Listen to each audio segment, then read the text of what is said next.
Добрый день, дорогие телезрители, любители спортивной борьбы. Сегодня мы продолжаем наш чемпионат России по вольной борьбе, женской борьбе. Второй день. Сегодня на ковер у нас выходит прекрасная половина наших спортсменок. Сегодня 10 весовых категорий среди девушек и 4 весовые категории среди мужчин. Да, и сейчас мы начнем с 50 килограмм. На ковер у нас выйдет Ксения Лиханова и Алдынай Даржа, Республика Саха-Якутия и Республика Тыва. Но тут мне принесли протокол, и я смотрю, что Ксения Лиханова, у нее травма, будет снята врачом. Сейчас посмотрим. По регламенту Алдынай Даржа должна выйти на ковер, и ей должны поднять руку. Да, и по итогам сегодняшнего дня у нас за третье место среди мужчин будет бороться в весе 74 килограмм Сандан Гармаев, Бурятия, Албан Авакумов, Республика Саха-Якутия, в финале Тумен Бадиев из Республики Бурятия и наш Станислав Свинобоев, Республика Саха-Якутия, 79 килограмм. За третье место Богдан Грибанов из Кемеровской республики и Арсалан Аюшеев, Республики Бурятия. Вторая схватка за третье место в 79 килограмм. Владислав Лапаев, Еврейский автономный округ. Анатолий Никитин, Республика Саха-Якутия. И финал 79 килограмм.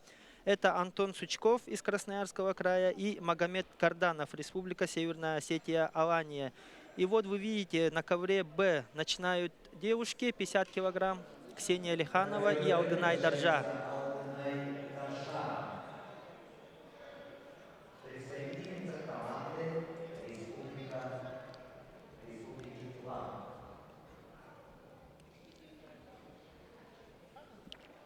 Да, и нам сообщили, что Ксения Лиханова, к сожалению, не выйдет на ковер. И мы видим, как Алдынай Даржа выходит на ковер, и ей подняли руку. И поздравим нашу спортсменку с первой бронзовой медалью, сборную Тувы. На ковре Б начинается поединок весовой категории до 53 килограммов. Третий круг. Приглашаются Дарья Хвостова. Да, и у нас третий круг в весе 53 килограмма. Дарья Хвостова, Красноярский край, и Екатерина Карпушкина, Москва. Да, и на ковер выходит Дарья Хвостова, Красноярский край, и Екатерина Карпушкина, Москва.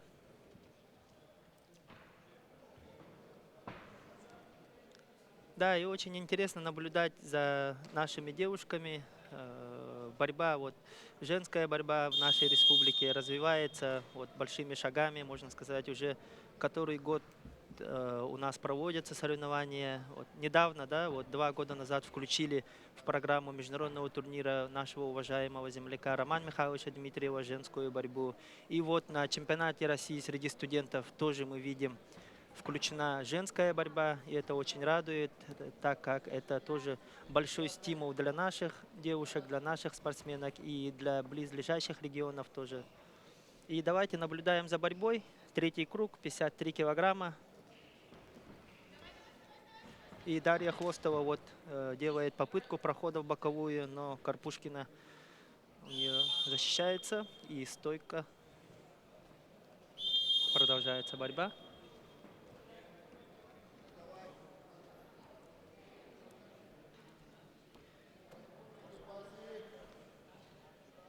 Ну, если пройтись по регионам, да, Дарья Хвостова у нас из Красноярского края, Екатерина Карпушкина из города Москвы, то в Красноярском крае очень развита борьба. У них каждый олимпийский цикл на Олимпийских играх свой представитель из женской борьбы, призеры Европы, призеры чемпионата мира. И вот такой красивый боковой проход, и надо довести дело до конца.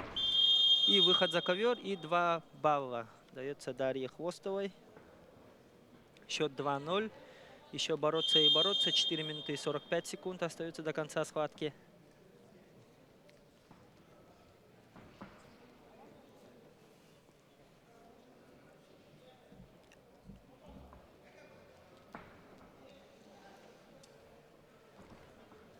Ну, как мы знаем, да, наша сборная Республики Саха-Якутия по женской борьбе каждый год из первенств России, из чемпионата России тоже привозит медали, как сказать, ну, всех категорий, и бронзовой, и серебра, и золота. Нас очень радует. Вот на последнем чемпионате Европы среди женщин выступала наша землячка Севиль Назарова. Севиль Назарова, 63 килограмма. Но она, конечно, проиграла в первом круге, но немного не хватило опыта. И будем ждать от наших девушек тоже хороших выступлений, побед. Да, и 45 секунд остается. И еще один проход от Дарьи Хвостовой. Счет уже 4-0. И ко мне присоединяется мой коллега Максим Дмитриев. Да, и сразу сейчас Максим тоже включится в процесс. Добрый день, уважаемые телезрители, уважаемые любители спорта. Продолжается второй день чемпионата России среди студентов по спортивной борьбе. Сегодня у нас в борьбу вступают девушки. То у нас финалы, да, уже начались? Это сейчас третий круг, пару схваток осталось. Третий круг. Да, 4 схватки буквально, потом уже финалы начнутся. Ага. Девушек, ну как и всегда бывает, как вчера Айтал Оконечников говорил, И женская борьба только-только развивается у нас в республике, поэтому пока что, так скажем, количество участников не так уж много, но тем не менее девушки показывают очень хорошую и яркую борьбу. Да, и вот чуть-чуть не хватило Дарьи Хвостовой, чтобы чисто технически завершить схватку. Первый период завершен. Да, 8-0. Екатерина Карпушкина, представительница Москвы, ей надо сейчас уже что-то предпринять. У нее остается 3 минуты. Отставание солидное от своей соперницы. Ну, терять нечего, надо работать. Да, представительницы Центральной России Дарья Хвостова и Екатерина Карпушкина. Ну вот девушки вступают в крайнюю трехминутку, и сейчас уже Карпушкиной надо сильно, наверное, рисковать, да? Счет уже 8-0, такой крупный счет. Да, Отыграться получается будет так. трудно.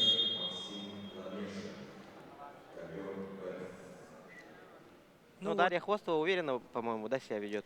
да, если вот так сбоку смотреть, то Дарья Хвостова очень уверенно себя ведет уже. И Карпушкина тоже сейчас предпринимает попытку. И ей надо сейчас вытолкнуть за ковер, попробовать. Сейчас.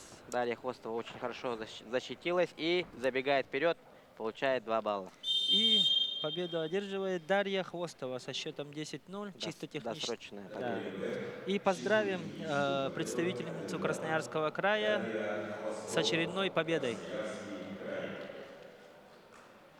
Это получается третий круг без проигрыша, да? Дарья Да, у Хвостова. них, кажется, если не ошибаюсь, Круговая система. Третий круг весовой категории до 55 килограммов. Приглашаются Оксана Егорова. Перед вами повтор схватки Дарьи Хвостовой и Екатерины Карпушкиной. Яркие моменты показывают. И вот перед вами победительница Дарья Хвостова зарабатывает свои баллы раз за разом, проводя технические действия. Так, и на ковер выходит весовая категория 55 килограмм. Также третий круг. Оксана Егорова, Оренбургская область. И Елена Диченко, также представительница Красноярского края. И борьба начинается. Оксана Егорова, Екатерина Дьяченко, Оренбургская область и Красноярский край. или город Красноярск? Ну, ну правильнее, наверное, Красноярский край Ага. будет. Обширно так взять, да? Да. Ну, еще правильнее, наверное, будет сказать Сибирский федеральный университет, да, города Красноярск.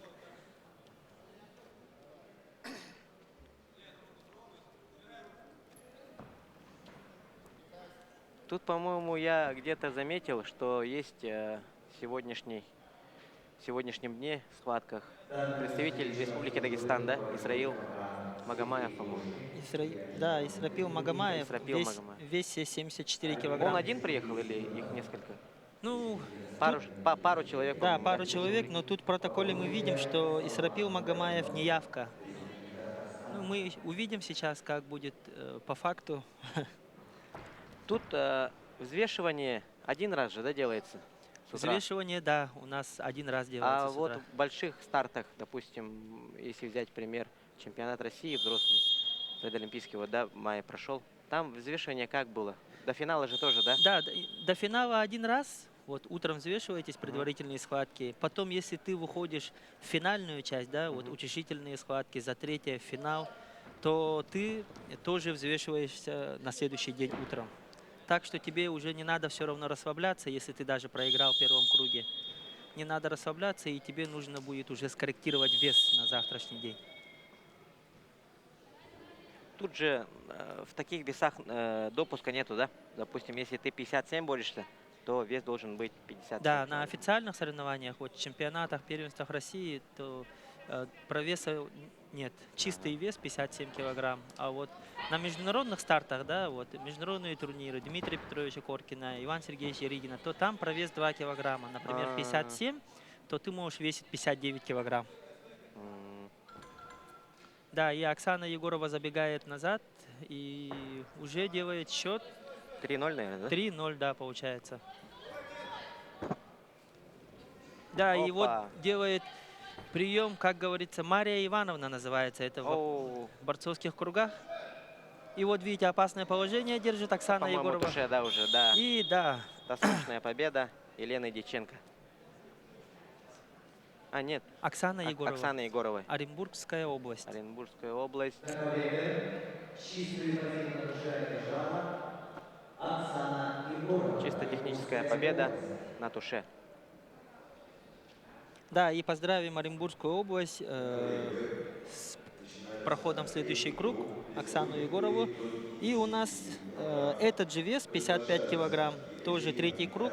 Екатерина Михайловна, Москва, Людмила Харченко, Иркутск, Иркутская область. Да. С красного угла спортсменки что-то не видно, да, или... Ну вот тренер стоит вроде, вот идет. А, да. вот идет. Екатерина Михайлова, Москва, и Людмила Харченко, Иркутск. И вот арбитром ковра в этой схватке будет работать Виктория Барашкова, наш тоже ведущий арбитр, судья всероссийской категории, мастер спорта России по вольной борьбе. Да, и начинаем нашу схватку.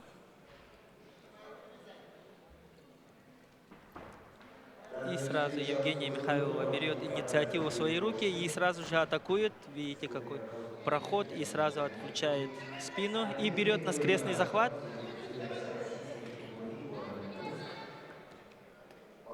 Нет, что-то с крестного захвата тут не Да, и она получилось. переходит сразу на ножницы, но стойка. Быстро заработала свои первые 2 балла Екатерина Михайлова.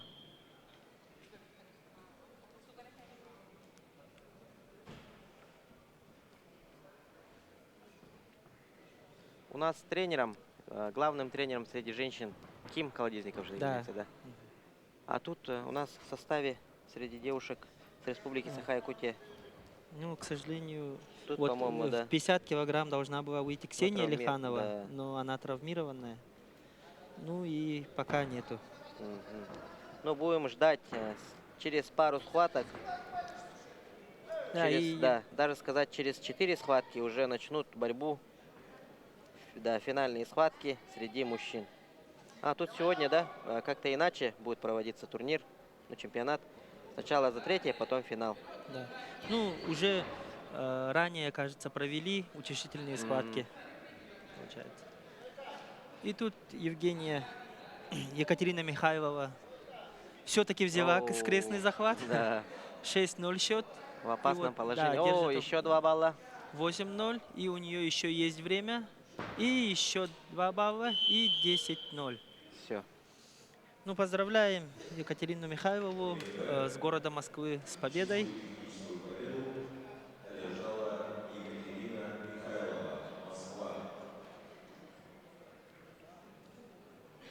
Поздравим Москву, Московскую область, Екатерину Михайлову с досрочной победой. И у нас финальная схватка в весе 57 килограмм. То же самое. Наталья Прокопьева, Чувашская республика. Кишкула Кыргыз, Москва. И синего угла Наталья Прокопьева, Чувашская республика. Вес 57 килограмм, финальная схватка.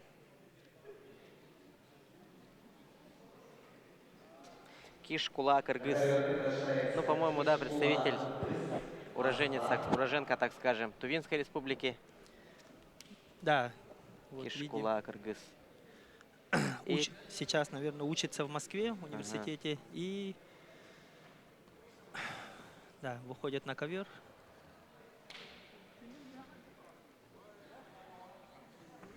И все равно у тувинской сборной, вот, даже у женщин есть, да, свой представитель финальной части, есть свой представитель. Борьба у них на подъеме. И пропускает сразу в ноги Наталья. И тут как оценит Наталья Прокопьева? 2 балла синий. Да, 2 балла. И тут еще 2 балла. еще 2 балла. 2-4 счет. Такой каскад приемов с двух сторон. В опасном положении держит. Тут без оценки. Счет становится 4-2 в пользу Натальи Прокопьевой из Чувашской республики. Да, прошло всего 40 секунд, даже меньше, и уже девушки берут Скорее всего, место да. в карьер, да, можно Скорее сказать. всего, наверное, будет досрочная тоже победа. Если вот в первой минуте схватки уже счет стал 4-2. Девушки продемонстрировали очень хорошие такие приемы. Данную встречу обсуждают программа сети категории. Вот Кишкула Кыргыз вот ищет свой захват, но пропустила так в ноги. Опа!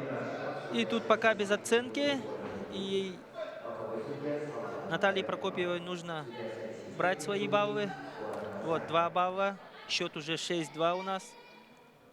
Очень интересное имя, да, у спортсменки с красного угла. Кишкула Кыргыз.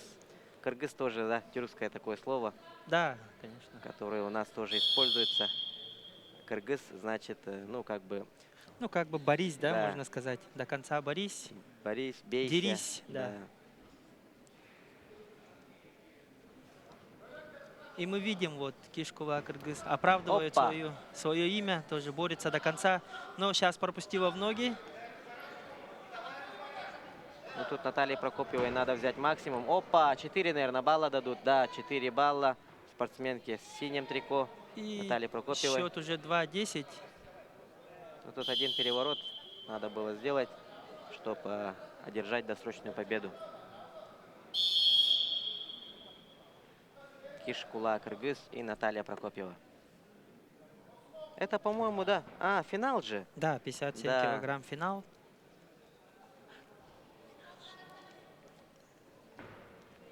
Кишкула Кыргыз, Наталья Прокопьева. Чемпионка. Победитель станет чемпионкой России среди студентов в весе до 57 килограммов. И еще раз проходит в боковую Опа, ногу. и, И да, 4 балла, еще и 4 досрочная победа. Со Счет- счетом 12-2 победу одержала Наталья Прокопьева, Чувашская республика. Очень, очень быстрая такая досрочная победа, можно сказать. Да, Сколько? 2,5 минуты, да, отборолись 2,5 девушки. минуты, да, отборолись.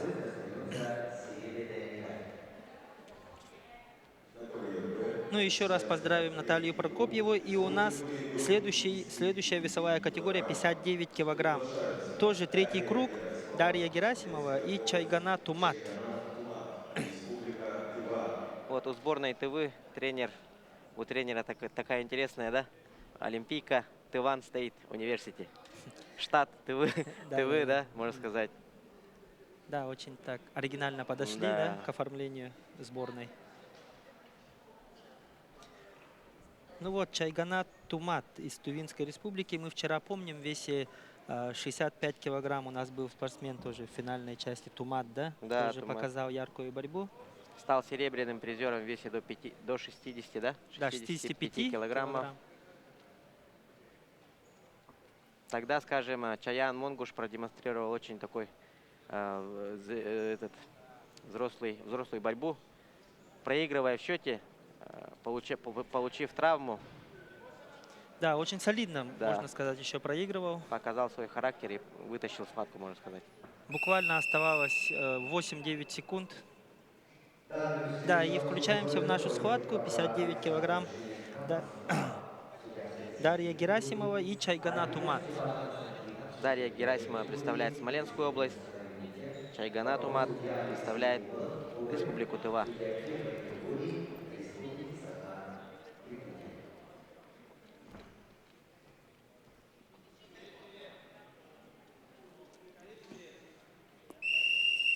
Пока равная борьба идет. 32 секунды уже прошло. Вот мы вчера с тобой общались, да, насчет весовых категорий среди женщин. Там промежуток небольшой, по 2 килограмма. Но мы вот видим, да, как вот 59 килограмм девушки вот вышли, и уже телосложение у них Да, какое да, да. крепкое. 57 были, вот намного как будто меньше Да, были. да. Сейчас вот девушки более крепче, Разница в весе минимальная, но да, вот мощнее, вот, да, да. по виду намного. можно сказать, не только вот 2-3 килограмма различия, а вообще, можно сказать, по 5, по 6 килограммов. Да, очень, как будто уже большой разрыв. Да. Дарья Герасимова, Чайганат Умат. Ну, счет как бы сейчас минимальный. 1-0 ведет Дарья Герасимова. Но, тем не менее, мы знаем тувинский характер, как они борются, как они до конца все свои действия проводят. И будем смотреть. Да, вот сейчас очень интересный захват. С двух сторон держат головы. Оба забрали, да, голову? Да, оба забрали голову, никто не хочет уступать.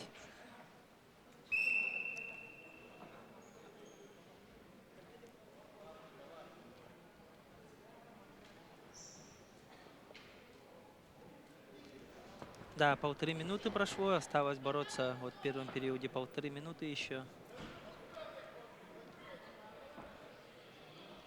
Если вот до этого схватки проходили сразу чисто техническими, то тут как-то уже как бы равные спортсменки борются. Счет... Да, уже равные спортсменки по классу. Опа!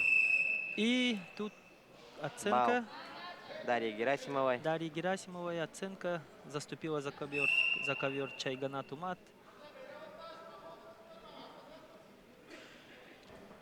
Остается минута до конца первого периода. Вчера в активе сборной республики 2 золотые, да, можно сказать. Ну, если сказать, что Харасхан Бапагай наш земляк, да? Да. А так он представляет Республику Северная Осетия, Алания. 1 серебро и достаточное количество бронз. Можно сказать, во всех весах обладатели бронзовых наград являются представители Республики Саха-Якутия. Да, во всех весовых категориях у нас есть медали. Да.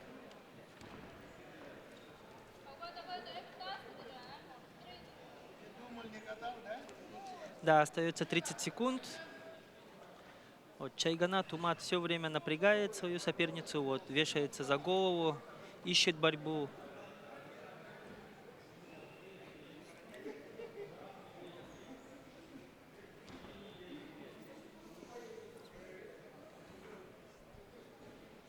Десять секунд остается.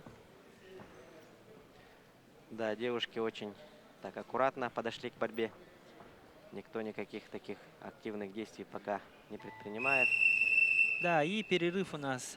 Счет минимальный 2-0. Пока девушки не проводят таких каких-нибудь рискованных приемов. Перед вами вот наставление тренера, коллеги спортсмена Чайганат Умат и Екатерины Дарьи Герасимовой. Дарья Герасимова. Да. 30 секунд. чтобы восстановить дыхание, восстановить свои силы и дальше пробороться вторую трехминутку. Да, и наши девушки выходят на ковер. И последняя трехминутка.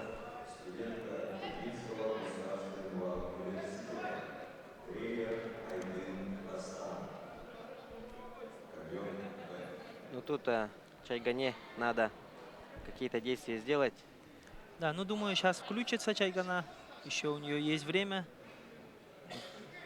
Тренера посоветовали, сейчас мы увидим. Да, бывали даже моменты, когда, допустим, полную схватку счет стоял 2-0, и в конце спортсмен или спортсменка зарабатывали 2 балла и И они становились победными, да? Уже? победными.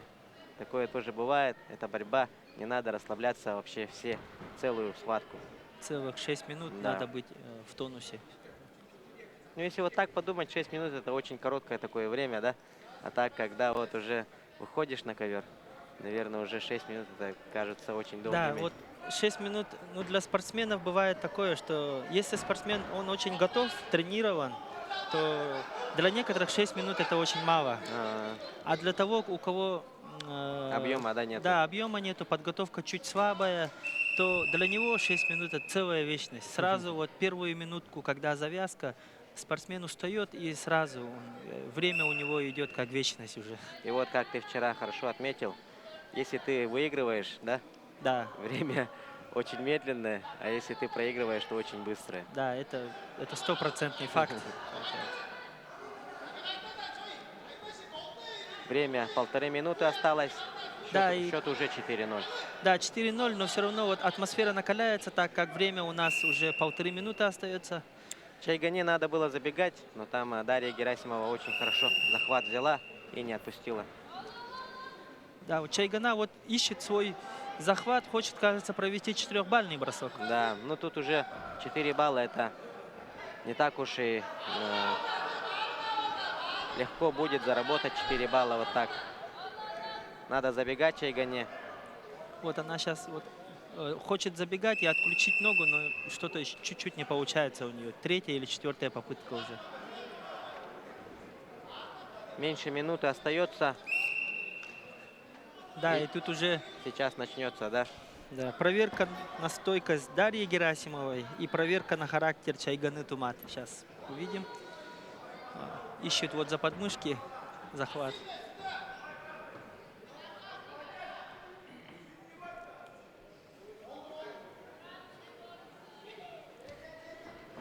Вот и мельница какая! 4 балла! Да, как мы говорили, Чайгана ищет свой захват, искала, и вот кто ищет, тот найдет, как говорится.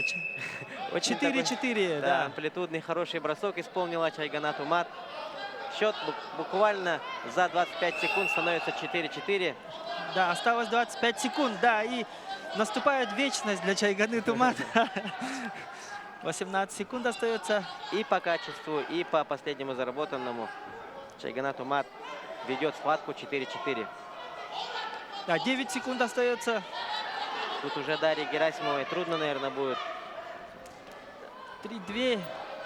О, еще 2 балла. И ставит точку Чайгана Тумат. И Да, проходит следующий вот это да. раунд. Да. Поздравим Чайгану Тумат. Показала свой характер, до конца боролась. 4-0 уступала, да, и буквально за 30 секунд заработала 6 баллов. 4-бальный бросок. И вот когда Дарья Герасимова хотела рисковать, она вот этот момент не упустила. И у нас, вот вам показывают моменты, яркие моменты нашей схватки.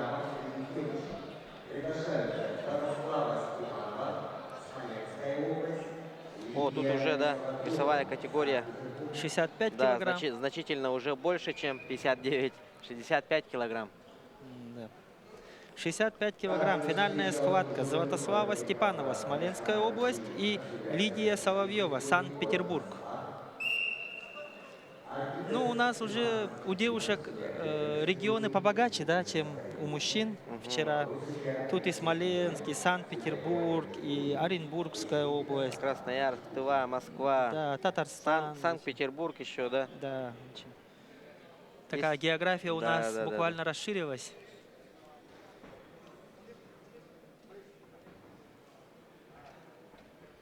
Это получается предпоследняя схватка среди женщин. После этой схватки выйдут Царюна Дандокова и Вусала Парфянович. Очень интересное тоже имя, такое своеобразное. Да. После этого уже начнутся финальные схватки среди мужчин. В весе до 97 килограмм тоже, по-моему, да, круговая система.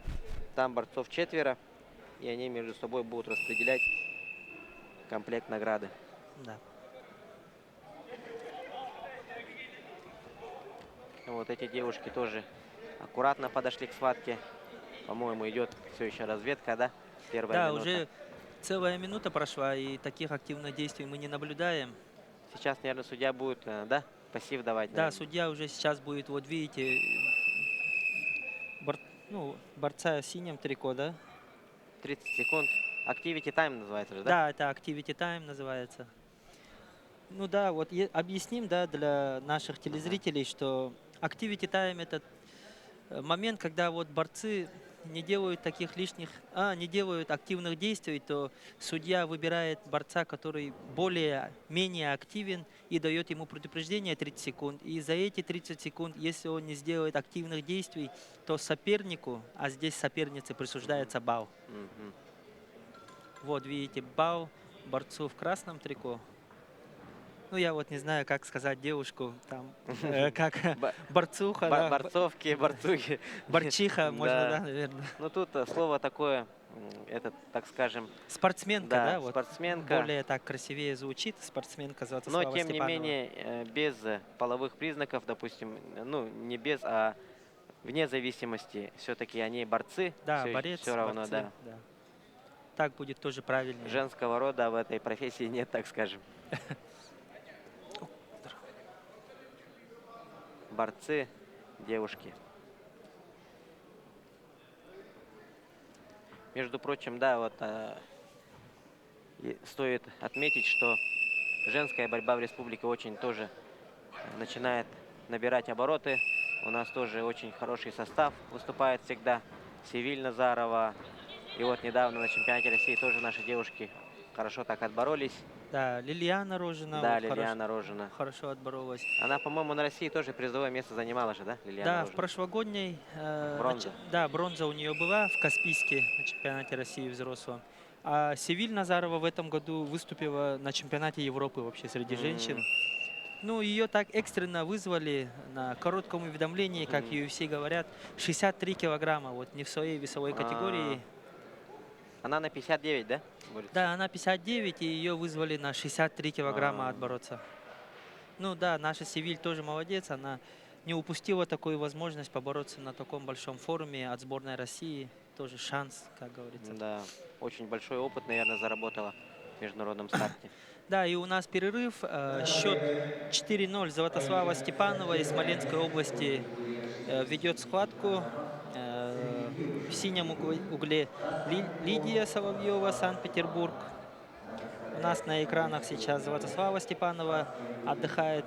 Тоже вот девушки Да, очень смеются, настрой хороший. Да. Да, между собой что-то обсуждают. Говорит, разговаривают. нормально, так и Борис говорит, Да. наверное. Все правильно. Да, 30 минут очень так быстротечно завершились. Да. И девушки вступают в крайнюю трехминутку борьбы. Да. Ну, на кону чемпионства, Да, чемпионата финальная России схватка. среди студентов. Можно сказать, самая сильная студентка России, вот 59 килограмм. И вот девушки ищут обоюдный захват, тоже может сейчас произойти бросок 4-бальный.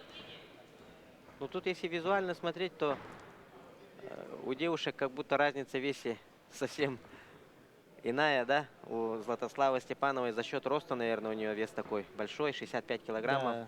А у Лидии Соловьевой, ну вот, если вот так посмотреть, то разница в весе как будто есть. Но за счет роста Златослава Степанова, наверное. Да, Златослава Степанова чуть рослее, да? Да.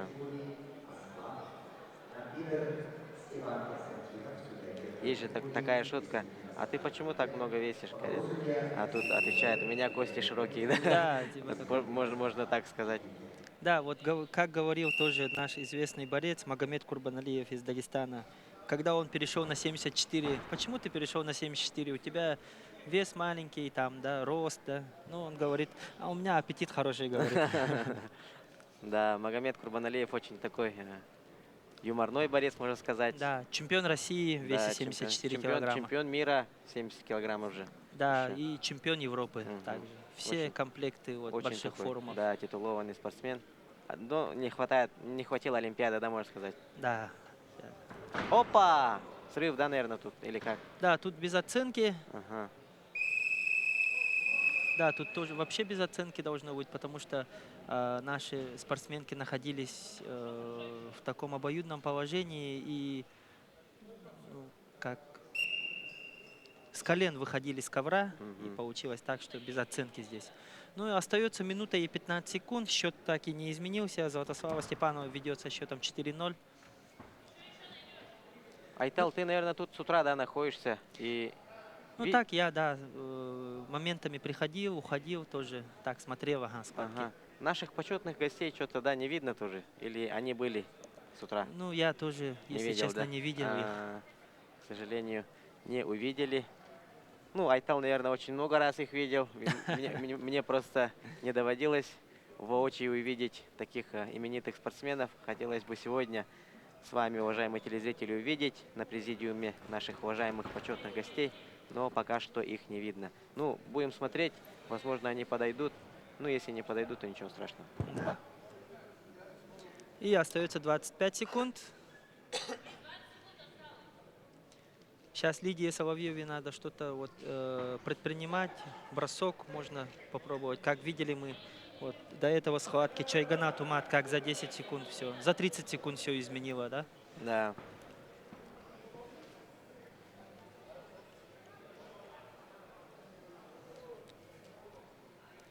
И счет у нас также остался неизменным. И поздравляем с чемпионством, да, Златославу Степанову из Смоленской области. Златослава Степанова, Смоленская область. Лидии Соловьевой остается серебряная медаль. Да, и среди девушек сейчас начнется крайняя схватка финальная. Сарюна Дандокова, Республика Бурятия, и Бусала Парфянович, Смоленская область. Ну вот только что уведомили, да, можно сказать, проинформировали. После схватки женщин будет произведено награждение. Ну, пару человек наградят. Да, немножко так изменения в программе, да, Да, нашего изменения дня. в программе. Награждение будет, потом уже в борьбу вступят наши мужчины в 4 весах, да, по-моему, вольная борьба. Да, 4 веса у нас 74, сегодня. 79, 86 и 97 килограммов. Да, у нас начинается схватка в весе 68 килограмм. Финальная схватка Сарюна Дандокова, Республика Бурятия, Вусала Парфянович, Смоленск.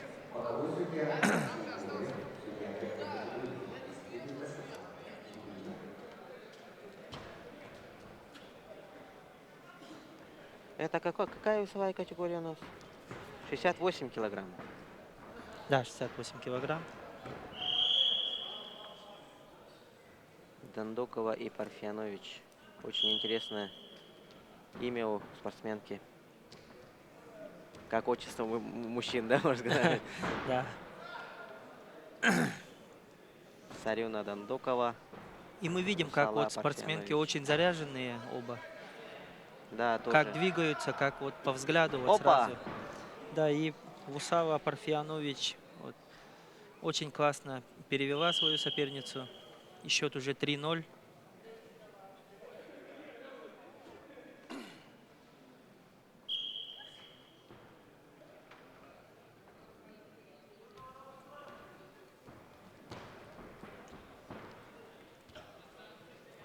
Времени, так скажем, еще очень много, но счет 3-0 в пользу Вусалы Парфянович из Смоленской области.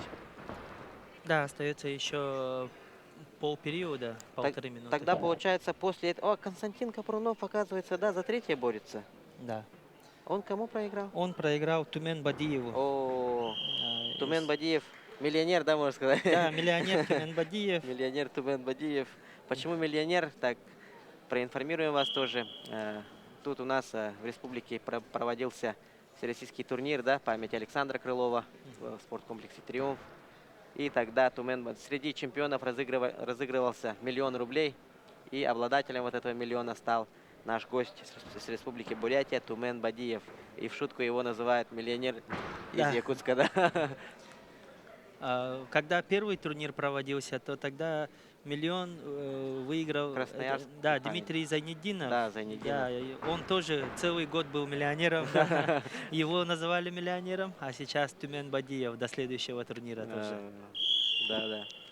Очень хорошо, когда вот такие призовые, да, разыгрывают между спортсменами. Да, это очень большая мотивация и очень солидный состав участников всегда на всероссийском турнире имени Александра Крылова.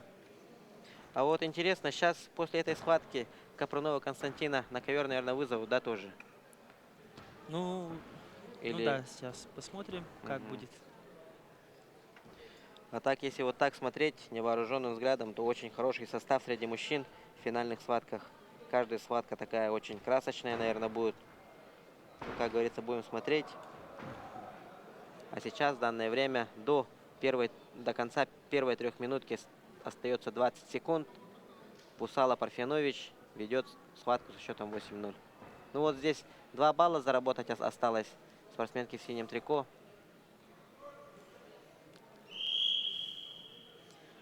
Девять секунд остается. Да, и счет у нас очень такой солидный, 8-0.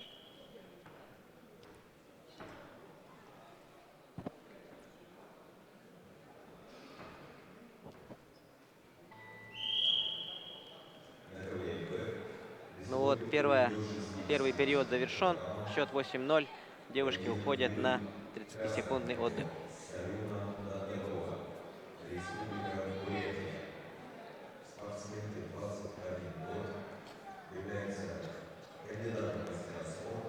Да, мы вот видим, как Усала Парфянович в своем углу. У нее очень такой оптимистичный настрой.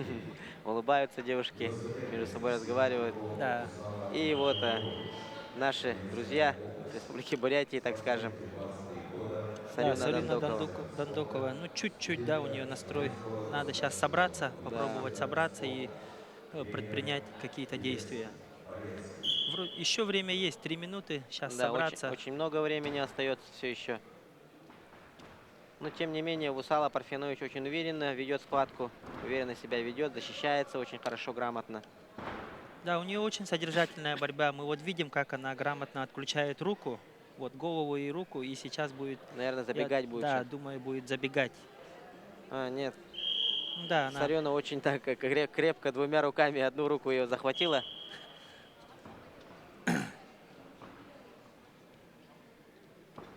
Схватка продолжается. Опа! Проход и, по-моему, там и остается Сарена Дондукова. Сейчас захват будет. Да, и совсем немного не хватает в Усале, чтобы довести схватку до победного конца. Схватка за чемпионство. Напомним, в весе до 68 килограмм среди женщин. Но тут возрастная категория данного чемпионата до 25, да, можно Да, сказать. Ю-25. Да, Ю-25.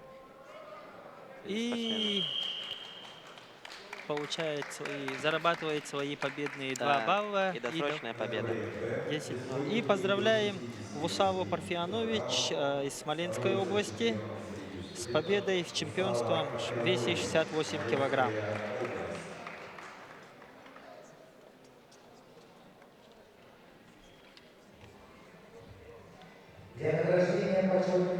Да, вот, как и уведомили, проинформировали вас, сейчас будет произведено награждение.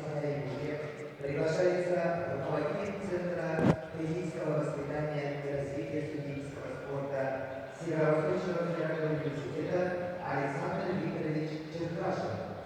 За большой вклад в развитие любительской спортивной борьбы в Республике Саха-Якутия почетной грамотой награждается Василий Васильевич Уйгуров, директор специализированной детской юношеской спортивной школы номер 1. Да, и у нас Сейчас идут Да. награждения. На ковер вышел Александр Викторович Черкашин.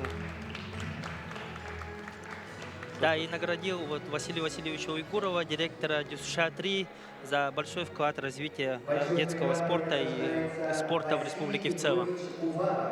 Тренер по вольной борьбе детской спортивно-юношеской школы имени Василия Петровича Уварова. Александр Викторович Черкашин является руководителем Центра физвоспитания и развития студенческого спорта Северо-Восточного федерального университета.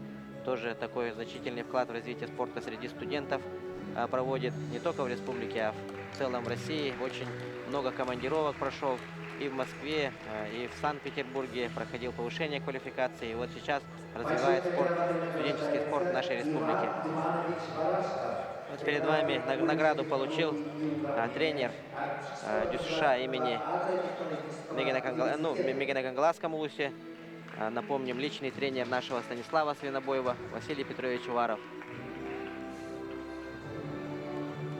И для награды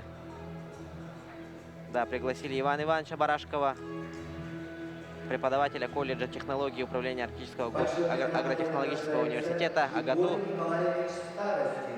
Старший преподаватель кафедры физического воспитания. Да, наших уважаемых тренеров и вообще в целом уважаемых людей в сфере борьбы награждают почетной грамотой регионального отделения Российского студенческого спортивного союза в Республике Саха-Якутия. Да, приглашают Егора Николаевича Старостина, старшего преподавателя кафедры физвоспитания Института физкультуры и спорта Северо-Восточного федерального университета. Инструктор-методист Центра физического воспитания и развития студенческого спорта Института физической культуры и спорта. Пригласили Николая Николаевича Рожина. Он как раз-таки тоже является личным тренером нашего, так скажем, бронзового призера взрослого чемпионата России Виктора Яковлева. Да, и я вот отмечу, да, Николай Николаевич Рожин, он первым из якутских тренеров вывел наших девушек на высокий уровень борьбы. Да, его воспитанницы, да, Анастасия Таваева, Екатерина Мельникова, вот выходили на ковры чемпионата мира, уже чемпионата России. Также почетную грамоту получает Михаил Николаевич Корякин. Вот он перед вами. Является тоже ответственным таким сотрудником по спорту в Центре спортивной подготовки «Триумф».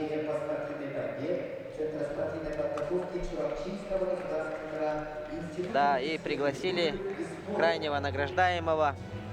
Это старший тренер по борьбе Чурапчи, да, по-моему? Да, Кирилл Николаевич Захаров. Тоже такой достаточно уважаемый человек в республике. Да, он был личным тренером нашего известного борца Нургуна Да, Скрябина. Нургуна Скрябина. Помним, как Нургун Скрябин выигрывал Ахмеда Чакаева на турнире Ивана Рыгина. И тогда Мама Аджиева, да? Да, крупным планом показывали Кирилла Николаевича Захарова. Наверное, много кто видел, как его эмоции он проявлял на таких победах. Да, и переходим сразу же к финалам среди мужчин. И перед вами тоже наш уважаемый, так скажем, старший Михаил Васильевич Наговицын. Да, и мы видим на экране Константина Капрунова. И ввиду неявки соперника, третье место присуждается Константину Капрунову в весе 74 килограмма. Да, Константин Капрунов, помимо всего прочего, является капитаном сборной республики по вольной борьбе. Ну, я что-то, вот, посмотрев то, что он борется за бронзу, очень удивился, потому что он всегда обычно в финальных схватках, как бы, да, проявляет себя. Да, это сейчас не его родной вес, да? Да, 74. Но все-таки когда-нибудь надо будет, наверное, 74 выходить. Это олимпийская весовая категория, такая очень богатая, да, скажем. Да, и мы включаемся сейчас в борьбу. На ковре у нас Сандан Гармаев, Республики Бурятия, и наш Албан Авакумов, Республика Саха-Якутия, Северо-Восточный федеральный университет. Разыгрывается вторая бронза в весе до 74 килограммов. И вот скажу так, что вот Сандан Гармаев, да, он не только по вольной борьбе борется, но и по в своей национальной борьбе Бухей Барелдан очень так хорошо Да. борется. И в феврале этого года приезжал на турнир Хангалас Хапсагая Сандан Гармаев. В весе до 75 килограмм очень тоже хорошо отборолся. Да, вот ну, бурятские спортсмены тоже, как и наши ребята, вот параллельно всегда борются в своей национальной борьбе. Мгм. Ну и начинается схватка, 74 килограмма за третье место. Вот Албан Авакумов недавно тоже выступил на чемпионате России предолимпийском, тоже показал ну, такую зрелую борьбу, тоже до третьего круга, кажется, дошел, если не ошибаюсь. Албан Авакумов же, по-моему, да, в проходящем мирном всероссийском турнире на призы Александра Николаевича Иванова тушировал нашего Виктора Рассадина, да, Да, было такое в финальной тоже. схватке. Да, Очень тоже так, он такой может преподнести сюрприз, да, может выиграть у любого. да. И сейчас смотрим Санданга. Ну, с такой фамилией Гармаев, по-моему, у Бурятии еще и был Мухач, да, по-моему, Тамир Гармаев, Тамир да. Гармаев. Он перестал, да, вроде Да, бороться. он уже давно не борется, он всегда, Тренер, да? да, всегда вот 57 килограмм он был тоже, Одним ну, из лидеров же был, да, по-моему, одним из среди молодежи, лидеров да? среди молодежи, ну и во взрослой тоже иногда вот в пятерку тоже заходил. Мгм. Ну, друг многих наших спортсменов. Да, постоянный участник наших Да. соревнований. Дмитрия Петровича Коркина тоже. На Романа Михайловича Дмитриева здесь в полтиннике тоже боролся, я Да. помню. Ну, Республика Бурятия, братская республика, так скажем, два брата вышли бороться, можно сказать. Да. Республика Саха-Якутия и Республика Бурятия. И такой обоюдный захват. Сейчас вот. Activity тайм у бурятского спортсмена Сандана Гармаева. Остается 10 секунд до конца activity тайма. Если вот Сандан Гармаев ничего не предпримет, никаких попыток, то балл присудят нашему спортсмену Албану Авакумову. Да, и 1 балл Албану Авакумову. Счет 1-0. Остается минута до окончания первого периода.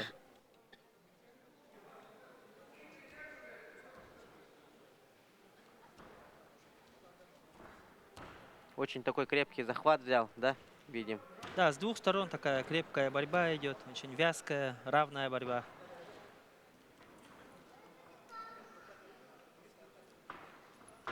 Опа! И такой проход от Сандана Гармаева. Опа, сразу Албан вырывает защищается. захват, но Да, очень грамотно хороший, защищается. очень хорошую защиту продемонстрировал Албан Авакумов. Но тем не менее, ребята очень хорошо, наверное, знают тоже друг друга. В вот этих весах 70-74 постоянно между собой борются. И с какого года, напомни, пожалуйста, Республика Бурятия вошла в состав Дальнего Востока, да? Ранее они же не входили. Оу! 2 Тут 2 балла балла. Сандану Гармаеву. И счет 2-1. Вот тоже буквально на последних Да. секундах, да, 3-4 секунды осталось. И вот ты у меня спросил, Да. да, когда вошла вот в состав Дальнего Востока.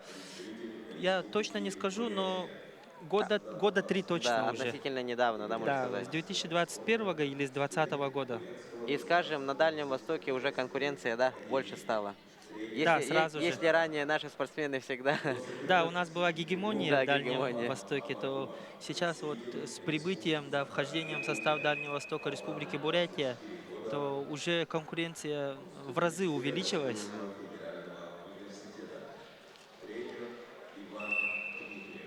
И вот есть один очень тоже хороший спортивный комментатор, наш коллега с Хабаровского края, да, Степан Крижановский. Да. Он рассказывал, что на чемпионате Дальнего Востока тоже боролся в свое время. И говорил, что да, всегда проигрывает якутам, да? Да, якутским спортсменам постоянно, говорит, проигрывал. Да. Но, тем не менее, он говорит, не держу зла ни на кого. Ну, это борьба, Да, да? конечно, нет, это борьба Да, за ковром. Братья, на ковре враги, да? да.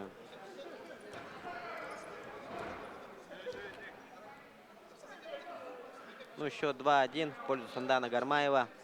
Времени Да, и так Опа! проходит в пятку Албан Авакумов. И тут надо брать свои баллы. Да. Да, надо сейчас отключить колено, Опа! захватить вторую ногу. Сандан Гармаев очень так грамотно тоже защищается. Да, видите, как он оттягивает ногу свою, не дает. И здесь надо... Надо вставать Албану Авакумову. Опа! Да, и да, 2 балла. счет уже 2-3. Остается чуть меньше 2 минут.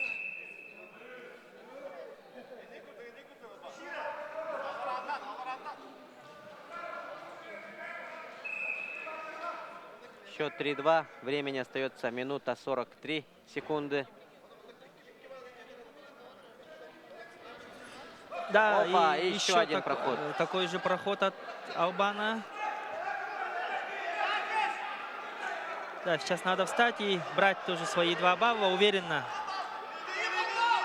Без оценки, да. Опа! И тут какая оценка? Красному 2 дали. 2 балла. Это что такое? Почему так? 2 дали, но тут немного спорный момент. Боковой арбитр же синему показал, да, вроде? А арбитр ковра показал красному. Ну тут 4-4 счет.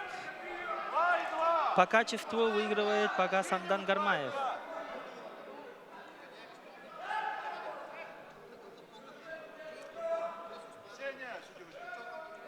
Да, тут арбитр ковра, девушка, тоже, да, по-моему, из Республики Бурятия. Или из какой республики? Это кажется, наша. А, это наша, да? Да. Я ее ранее не видел, поэтому вот ошибся. Да, спортсменов сейчас по углам развели. И Ну тут, как я думаю, тут повтор, 2 да? балла все-таки было, да, Сандан Гармаеву. И вот в конце, после вот такого двухбального действия, если другой вот спортсмен выходит за спину, то ему дается балл 2-1. Сейчас вот посмотрим Да, на повтор повторе. посмотрим. Вот, видите, как. Ну, действие же, по-моему, да, синий сделал. Но Ну тут можно и по 2, да, кажется, дать. да, и по 2. Боковой Вот, дает 2, да? 2 синему дал же, Да. боковой.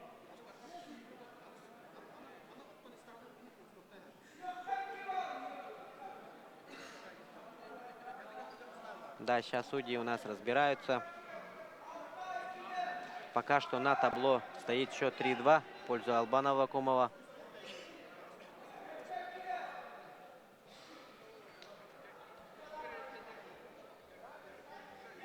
Албан Вакумов, он уже в 74 перешел, да, окончательно, по-моему?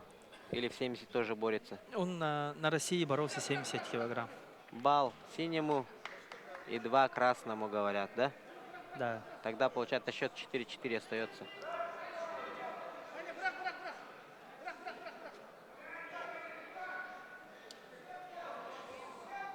Да, и Иван Иванович Дмитриев еще Не раз. согласен, да, с оценкой. Еще раз бросает.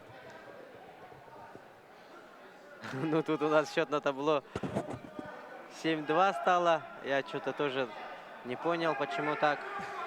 Или это... А, нет, 5-2 стало. Но, тем не менее, будем ждать окончательной версии нашего табло. Да, еще окончательного нету. Вот 4-6 теперь.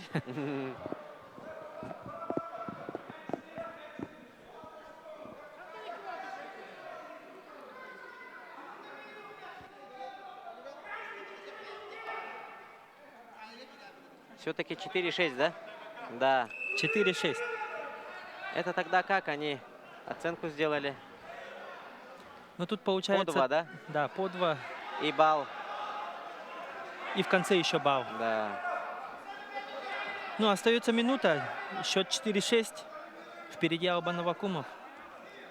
Времени остается 50 секунд. Сейчас Сандан Гармаев будет атаковать, прессинг делать. Посмотрим на защиту нашего Албана Вакумова. Опа! И так... Сейчас... 4-6. Сандан Гармаев очень отчаянно атакует. И тут... Опа! 2 2 балла. балла Сандану Гармаеву. Счет 6-6 уже. И по качеству выигрывает уже борец в красном трико.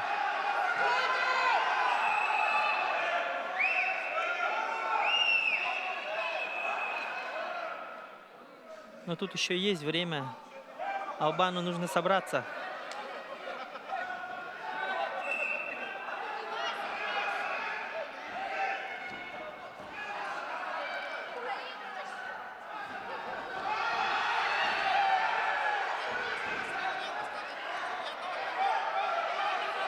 5 секунд остается. Да. Оу! И тоже такая отчаянная попытка в конце. И, к сожалению, счет 6-6. Победу одержал Сандан Гармаев, Республика Бурятия. И завоевывает бронзовую медаль в весовой категории 74 килограмма. Да, вторая бронза у Тумена Бадиева. Нет, Тумен Нет, в финале. у Сандана Гармаева, да, простите. Итак, на таблице Опа, и финальная схватка. Второй год подряд Станислав Свинобоев выходит в финал. Если в прошлом году он становился чемпионом, то сейчас посмотрим.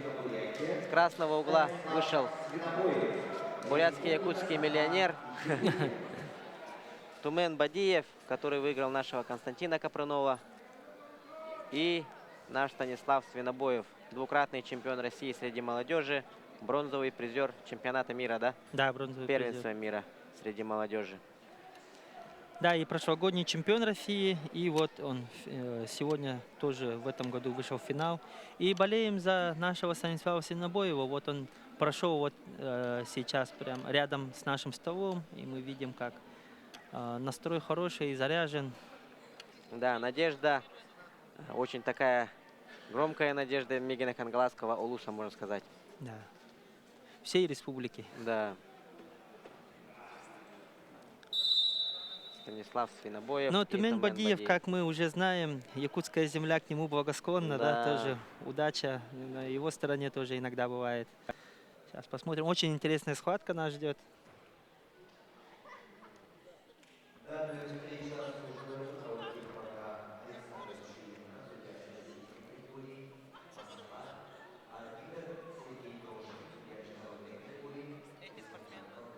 Эти спортсмены, наверное, да, не раз уже встречаются. Ну, я вот не помню, да, как что лично они вот встречались, но Тумен Бадиев, он часто с нашими ребятами боролся. Да. Вот со Станиславом я не помню, вот кажется, их первая схватка это. Но у Столько- них, столько да, ребята борются, да. и первая схватка, да. Да, ну, у них совместные сборы вот постоянно бывают. До международного турнира Дмитрия Петровича Коркина, до чемпионата России вот наши иногда ездят туда, в Бурятию. Станислав на России 74 боролся, да, или 70? Да, Станислав на России А. 74 боролся тоже. Ну, он, да, тоже такую, среднюю борьбу, я думаю, показал. В первом круге он валидольно выиграл у дагестанского Да. спортсмена. Во втором круге тоже, если не ошибаюсь, выиграл. И в третьем круге вот проиграл. Так, тоже балл на балл. Тоже Ну, вот три круга третью отборолся. схватку очень спорная была, можно сказать, да. Ну, я там увидел 4 балла у Станислава Свинобоева, а дали наоборот. Ну, я тогда очень сильно удивился и не понял, за что дали его сопернику 4 балла. Когда, как действие проводил Станислав Свинобоев. Ну, судья оценил как контрприем соперника. Да. Ну, надеемся, что Станислав сейчас уже сделал выводы Да. от своих ошибок. Работу над ошибками провел со своими тренерами. И сейчас мы его увидим в родной земле. В финальной схватке тоже чемпионата России, но среди студентов. Да. В прошлом году, напомним, Карачаево-Черкесская, да, республики? Да, Карачаево-Черкесской республики. Чемпионами стали Алексей Копылов и Станислав Свинобоев. Да. Нынче в этом году у нас пока, так скажем, в состава республики одна золотая медаль, да? Один чемпион. Олег Фомин, 70 Да. килограмм. И вот Activity Time дали Тумену Бадиеву. Остается 10 секунд. Да, крайняя схватка в весовой категории до 74 килограммов. Потом у нас последуют 3 схватки до 79, 3 схватки до 86 и 2 схватки до 97. Да, балл. И еще балл зарабатывает Станислав Свинобоев. Ну, очень грамотно пока Стас ведет борьбу, напрягает своего соперника. Первый балл за счет актива же, да? Да. Второй за выталкивание за ковер.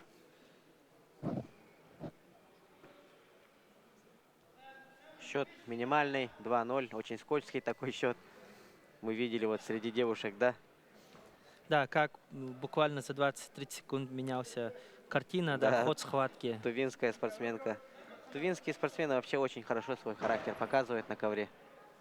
Чайгана Тумат, Да. да, показала красивый бросок. Да, и оканчивается первый период. Счет 2-0 в пользу Станислава Свинобоева. Да, первый период завершен. В углу Станислава очень такие уважаемые наши тренера, да? Да, Василий Уважаемые Петрович личности. Уваров, И его Николай личный Николаевич. тренер Николай Николаевич Рожин. О, Да, аксакалы, да, можно сказать, нашей борьбы в республике. не менее хорошие тренера у Тумена Бадиева, да? Да, Цыбик Максаров. главный тренер сборной Бурятии взрослой, да, Цыбик Максаров. 2-0 ведет Станислав Свиновой.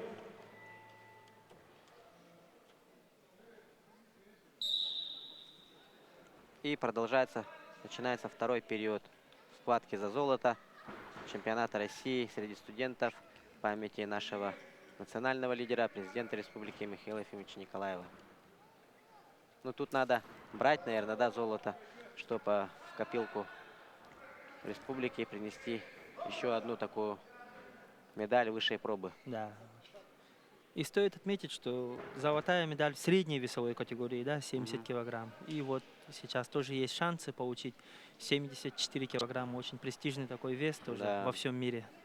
И вот, если вот сказали, да, насчет вот этого веса, по-моему, в ближайшие дни планируется проведение турнира, да? В городе Кисловодск, да? Да, среди борцов до 74 килограммов по инициации призера Олимпиады, да, чемпиона мира Дениса Царгуша. Да, там вот как, ну, по слухам, да, очень солидный состав участников на 74 килограмма. Все лидеры России, да, включая даже, кажется, Заурбека Седакова, Белоруссии, Кыргызстана, Казахстана, вот, стран СНГ. И вот сейчас ведутся переговоры с некоторыми странами тоже.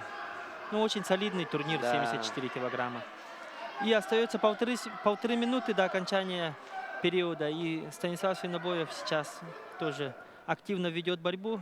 Но 2-0 это не показатель еще. Да, не показатель. Это очень скользкий счет.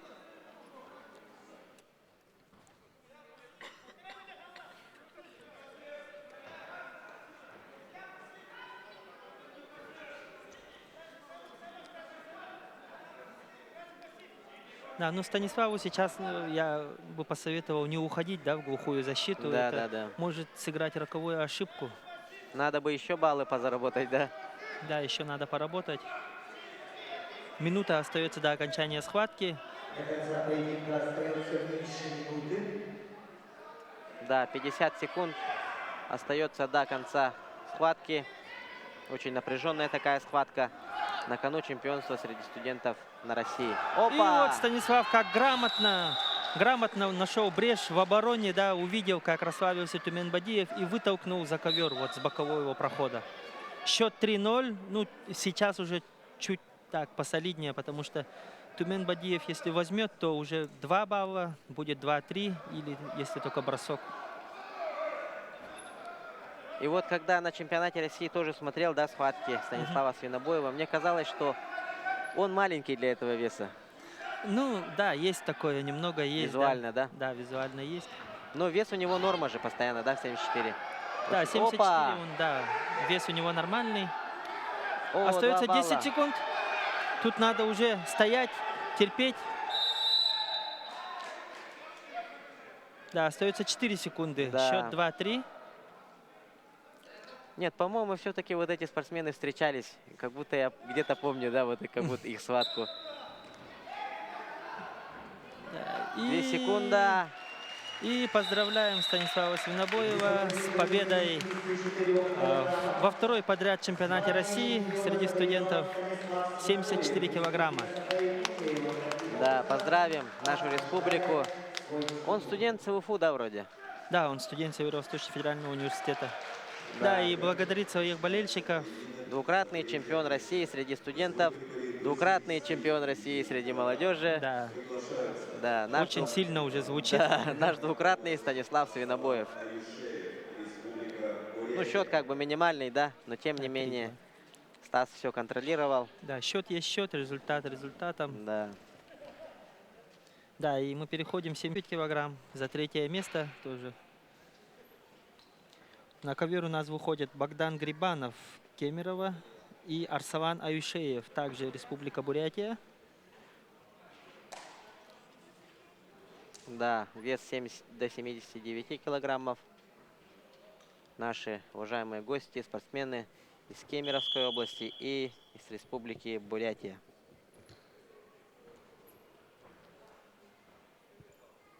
Очень такой хороший состав финальных схваток. В этом весе в финал вышли Антон Сучков с Красноярска и Магомед Карданов с Республики Северная Осетия Алания. Вот эти тоже, да, имена Да. очень такие громкие. Антон Сучков, брат Никиты Сучкова, Да, да? брат Никиты Сучкова тоже. Они тоже очень сильно похожи же как-то, да? Да, Никита Сучков, если кто не знает, хочу напомнить, он тоже очень именитый спортсмен, многократный призер России, победитель международного турнира памяти Дмитрия Петровича Коркина в 2018 году. И в финале он выиграл не у кого-то, а у самого Франка Чамиза. О, да, Никита Сучков очень хорошую такую борьбу у нас постоянно показывает. Тоже наша земля к нему благосклонна, можно сказать, Да. на большие победы. Ну вот, борцы из Красноярского края всегда вот в своих интервью, да, отмечают, что в Якутии бороться очень им нравится, очень тепло встречают, и, ну, им здесь находиться им как дома, Да. получается. Очень нравится бороться. Мурат Нухкадиев тоже из Красноярска, тоже всегда так говорит. Завершил, да, вроде карьеру? Да, Мурат Нухкадиев, кажется, завершил. Он даже когда-то сказал, что если даже я не борюсь, у меня травма, да, я покупаю билеты в Якутск на международный турнир Дмитрия Коркина. Просто прилетаю, говорит, Да. да, по привычке. Мурат Нухадиев сейчас является, да, бизнесменом действующим. У Да. него магазин свой, Мура Моушен, да? Да, Мурамоушен. Очень такой хороший магазин спортивной экипировки среди спортсменов. Да. Ну, во многих одеждах, во многих трико, наверное, видели. В ММ, да, вроде? Или это... В рестлинг Мурамоушен, Да, да, в рестлинг Мура получается. Моушен. У многих спортсменов. И вот как раз-таки у Богдана Грибанова вроде как. С Да. магазина Мурада Нухадиева трико, да? Да, вот, ну, Кемеровская область соседничает с Красноярским А. краем, и да, получается так. Мурат Нухадиев, напомним, в этом зале тоже боролся не раз. Крайний раз он боролся, по-моему, на турнире Саха-Арена по борьбе Хавсагай. Да, было такое тоже. Тогда он проиграл Виктору Степанову, да, вроде Да, как? Виктор Степан в первом круге Да, проиграл. по борьбе Хавсагай. Ну, он такой открытый, тоже веселый парень. Хороший спортсмен, хороший друг. Постоянно вот с юмором человек. Да. И вот видим, как Богдан Грибанов вот, напрягает своего соперника, не дает ему задышать. Все время в напряжении держит. Счет 1-0. Да. Но тем не менее, Богдан Грибанов, вот как сказал Айтал, очень Да, атакует все Да. время. нет повода для пассива, да, можно сказать? Да, вот видите, как он предпринимает все время попытки.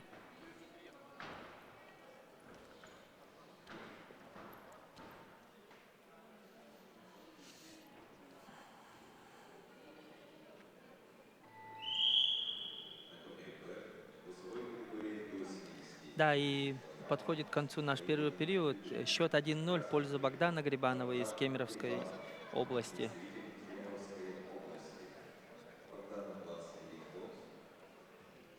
Да, ребятам предоставлен отдых. Полминуты, да? И полминуты уже очень быстро. Да, мне кажется, вообще вот это перерыв есть же, 30 секунд, очень вообще быстро проходит.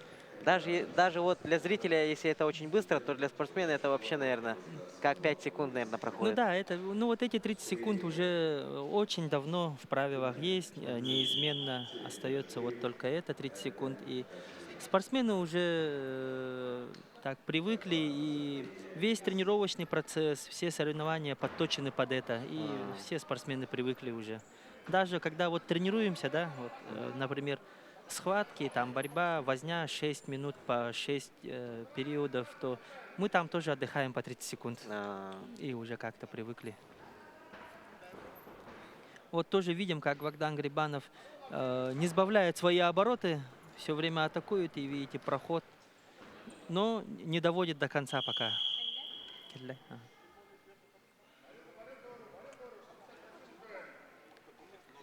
Да, и вот рефери хочет тоже дать предупреждение борцу из Бурятии Арсалану Аюшееву за пассивную борьбу. Да, вот activity time дали Арсалану Аюшееву 30 Да. секунд.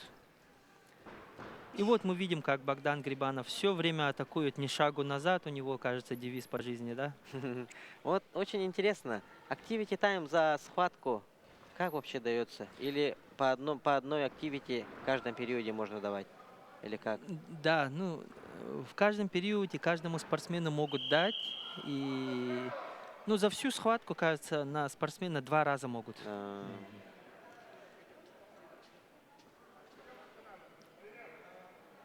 Да, счет 2-0. И еще Опа! раз со свистком проходит Богдан Грибанов.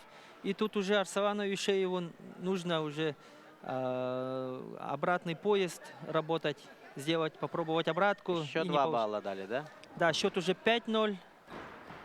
Уже солидное преимущество у борца с красного угла.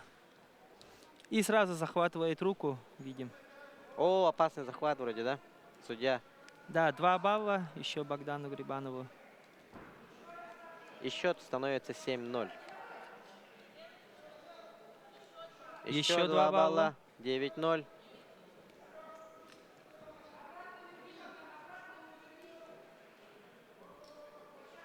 И хочет довести борьбу до Да. чисто технического. И И 2 еще 2. балла. И 11-0. Поздравим Кемеровскую область. Да, с бронзовой Да, наградой. Богдан Грибанов. Очень убедительную борьбу показал. За всю схватку вообще назад, задний ход не дал, да, можно сказать. Да. 11-0. И первая бронза уходит в Кемеровскую область. В весе 79 килограмм. Да, выходит наш спортсмен, уроженец Мегино-Кангаласского улуса, студент Чурапчинского госинститута физкультуры и спорта Анатолий Никитин с красного, синего угла и с красного Лопаев, да? Владислав Лопаев, еврейский автономный округ. Ну да, я вот хочу отметить, что Владислав Лопаев, да, он уже такой опытный спортсмен. Он на турнире, если не ошибаюсь, в 23-м году Дмитрия Петровича Коркина дошел до полуфинала и в равной схватке уступил нашему Роману Николаеву. Роман Николаев, он студент училища Олимпийского Да, резерва, да, училище вроде? Олимпийского резерва. Не высшее образовательное учреждение, поэтому тут он... Да, это колледж. Да, это колледж. Тут, напомним, борются не представители, по идее, субъектов, да, а представители Высших учебных да, заведений. высших учебных Ну, мы заведений увидим, России. да, этих ребят через 2 года, когда окончат Да. колледж, и они поступят вот в Северо-Восточный федеральный университет, да, кто-то в Чурапчинский институт физкультуры, кто-то может в Красноярск или в Аланию, да, вот как наши ребята.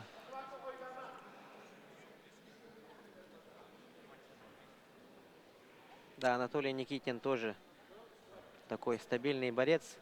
Постоянно на чемпионате республики памяти Николая Николаевича Тарского он тоже призовую тройку постоянно, по-моему, входит. Ну, в последние годы, да? Да, очень такой крепкий тоже борец. Относительно молодой парень. И еще, наверное, себя много раз проявит. Ну, будем надеяться, по крайней мере. Да.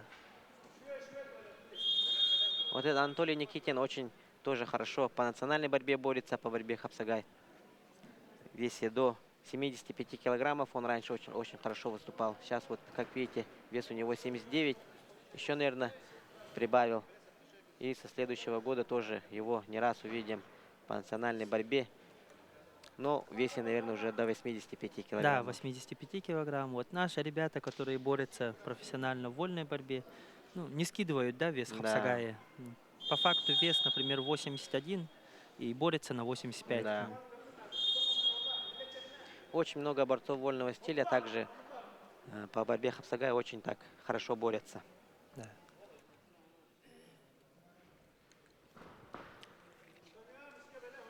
Да, и вот Activity Time дали борцу Владиславу Лопаеву из еврейского автономного округа.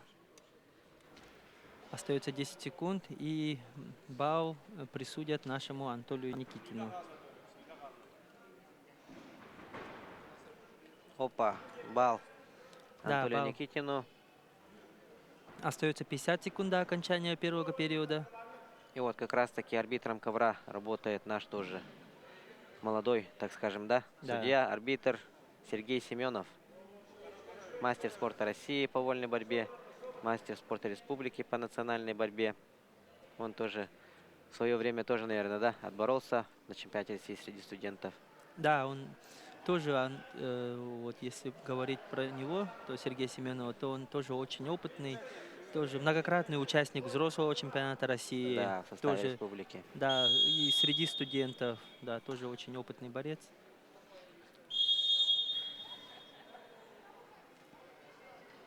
И очень равная пока борьба идет. Остается 10 секунд. Счет 1-0 в пользу Анатолия Никитина.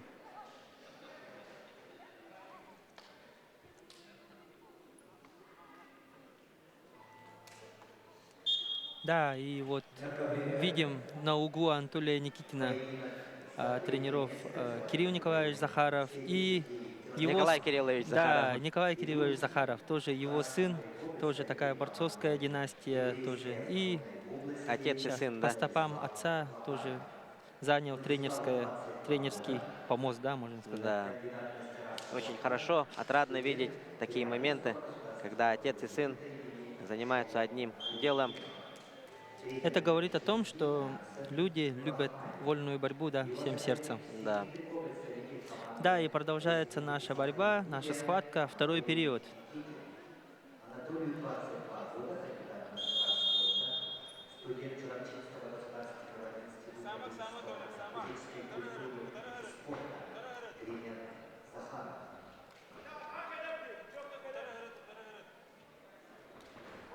И отличный проход от Анатолия Никитина, боковой проход. И тут надо доводить дело до конца, захватывать вторую ногу, отключать, да, вот, как говорится, колено отключать. Да, Анатолий Никитин поднимается. Нужно взять максимум с этого положения. Да, нужно сейчас грамотно посадить. Да, 2 И балла. 2 балла дают. Счет 3-0. Времени, так скажем, достаточно, да? 2 минуты 25 секунд. Да, сейчас Анатолию надо не сбавлять оборот, темп схватки, не останавливаться.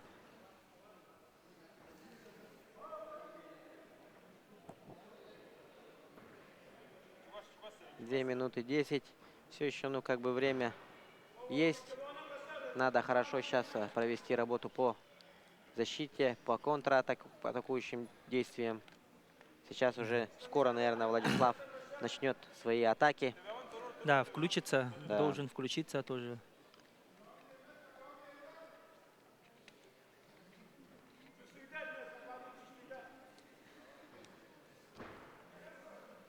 Да, остается полторы минуты.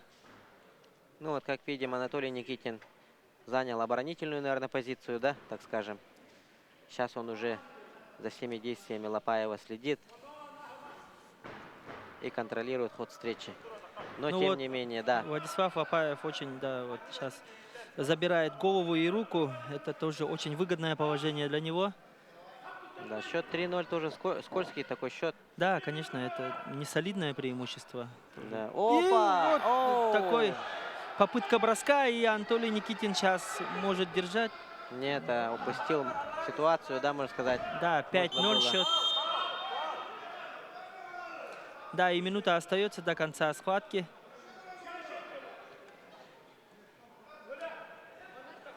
Счет 5-0.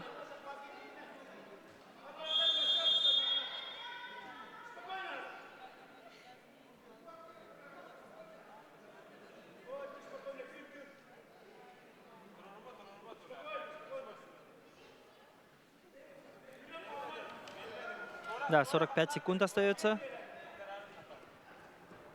И вот как раз-таки показатель того, что Чурапчинский госинститут физкультуры и спорта держит высоко вот эту спортивную борьбу, да, в республике. Планка у них очень высокая. Все действующие такие очень хорошие спортсмены там обучаются. И у них вот сборная, да? Да. И да, стоит отметить, что из Чурапчинского госуниверситета, да, вот в 21 веке вот два олимпийца. В 2008 Виталий Корякин, в 2012 Николай Аянитов-Ноев. Да. И вот победитель Ерегинского турнира Нургун Скрябин. И тут уже Владислав Лопаев рьяно, вот, да, рвется в бой. Да. Да, хочет рисковать, остается 5 секунд.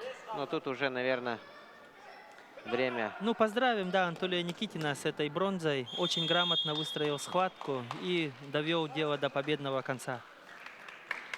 Поздравляем Счет Чигевкис. 5-2, да, Да. вроде? Ну, 5-0, да, вот в конце времени не хватило, 2 балла, чтобы Не, получить. арбитр оценку дал, но в это табло, по-моему, не включили. Да. Ну, это уже ничего не изменит. Анатолий Никитин. Поздравим Анатолия Никитина. Поздравим сборную республики, сборную Черепчинского госинститута физкультуры и, в частности, Мегана Кангаласский улус с бронзовой наградой чемпионата России среди студентов. Да, и у нас сейчас финальная схватка, да, тоже такая. Антон Сучков из Красноярского края и Магомед Карданов, Республика Северная Осетия, Алания.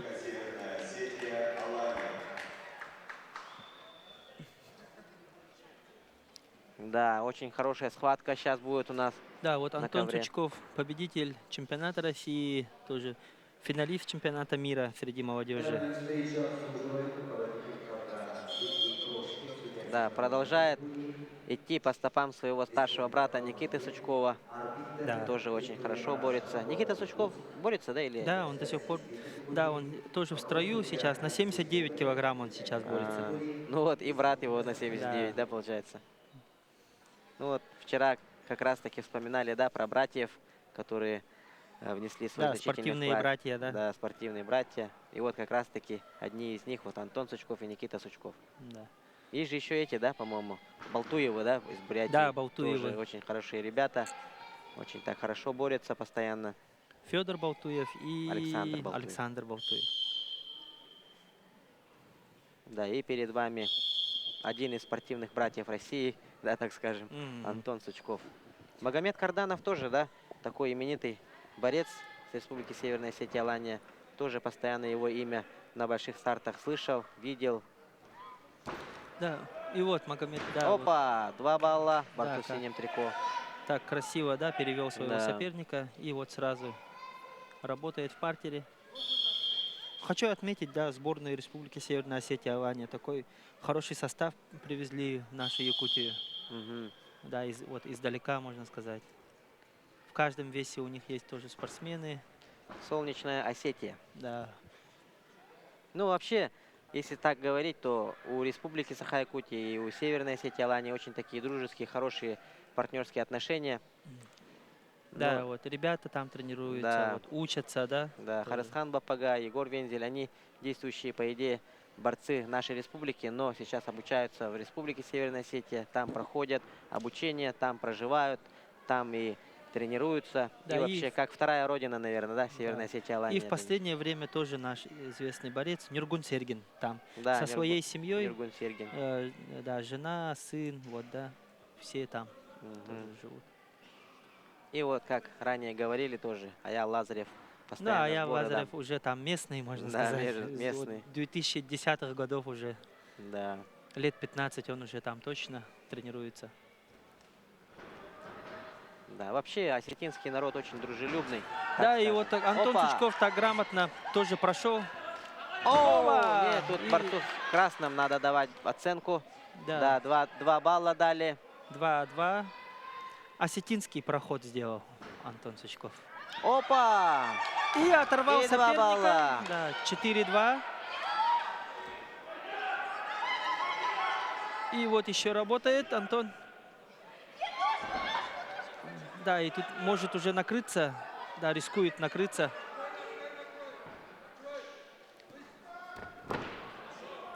Да, 4-3 счет.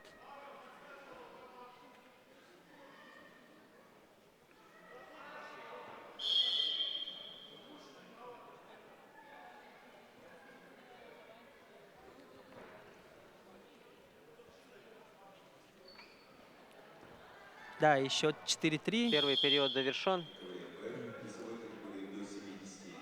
Счет 4-3. Да, ребята тоже такую очень хорошую борьбу показали. Будем ждать второй период.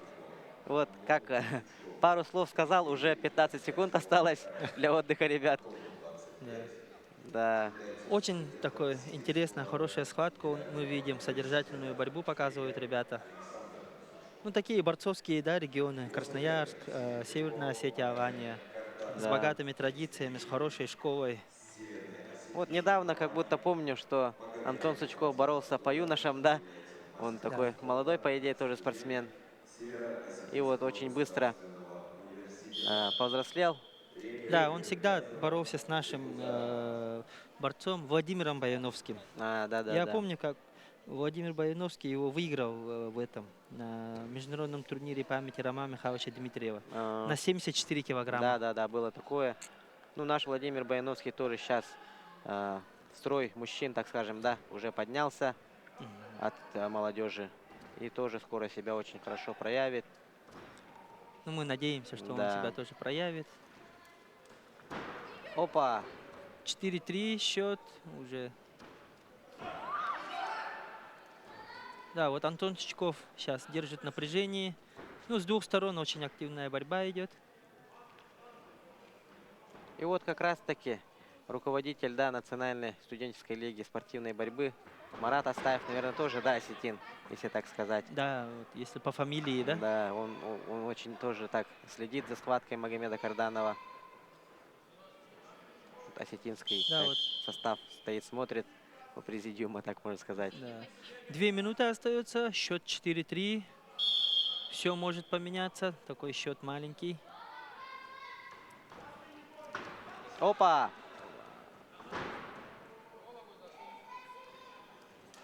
Да, и вот Магомеда Карданова сейчас в такой выгодном положении. Он. Да, и мы тут видим, какой амплитудные, да, движения Да, показали очень ребята. красивые такие движения ребята сделали. Но И тем без не менее, оценки, да? Да, без оценки. Остается 1,5 минуты. Счет 4-3. Ровно 1,5 минуты до конца поединка. Напомним, это финал весовой категории до 79 килограммов среди чемпионата России среди студентов. Опа! Да, и тут он так 2 грамотно балла. брешь в обороне нашел Магомед И 2 Карданов. балла еще И сразу зарабатывает. заработал 4 балла. Да. 4-7 у нас становится счет. Еще остается минута.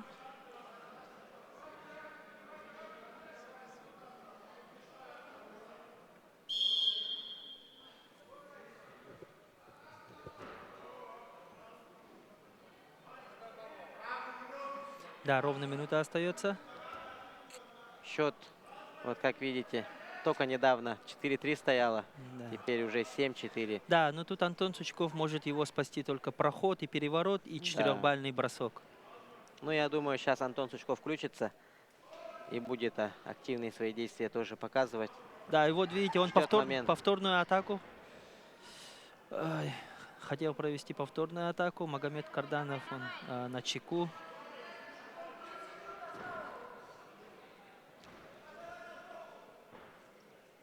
И 20 секунд остается. Ну, Магомед Карданов вот в глухую защиту ушел.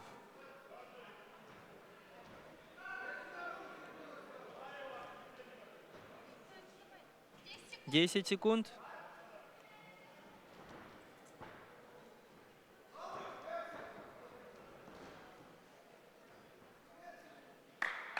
Да, и время. поздравляем Магомеда Карданова со званием чемпиона в весе 79 килограмм. Ну, я думал, Антон Сучков сейчас будет показывать очень такие движения хорошие. Но, кажется, не получилось. Видимо, да, устал спортсмен. Да, и ну, хочу отметить, да, Магомед Карданов свою борьбу хорошую показал. Да, и мы переходим в 86 килограмм. И, наконец-то, да, вот представитель нашей команды Республики Саха-Якутия Андриан Ленский против Аюра Жикжигитова из Республики Бурятия.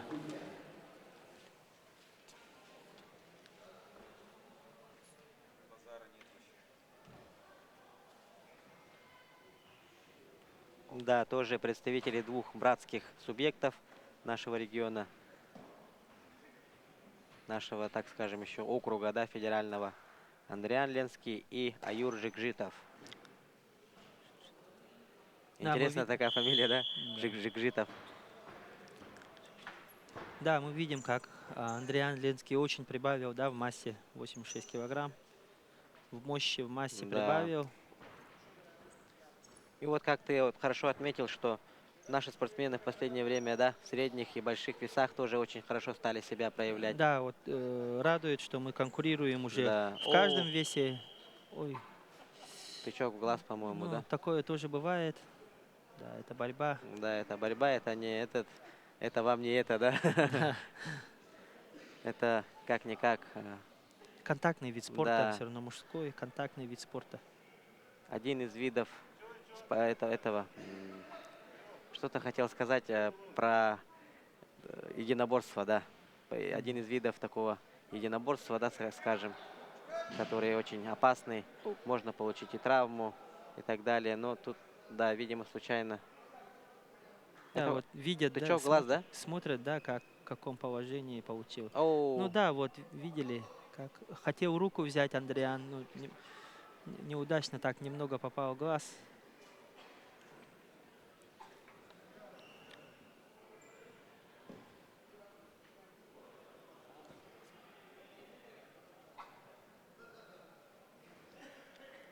да, видимо, очень так крепко досталось, да, борцу из Бурятии.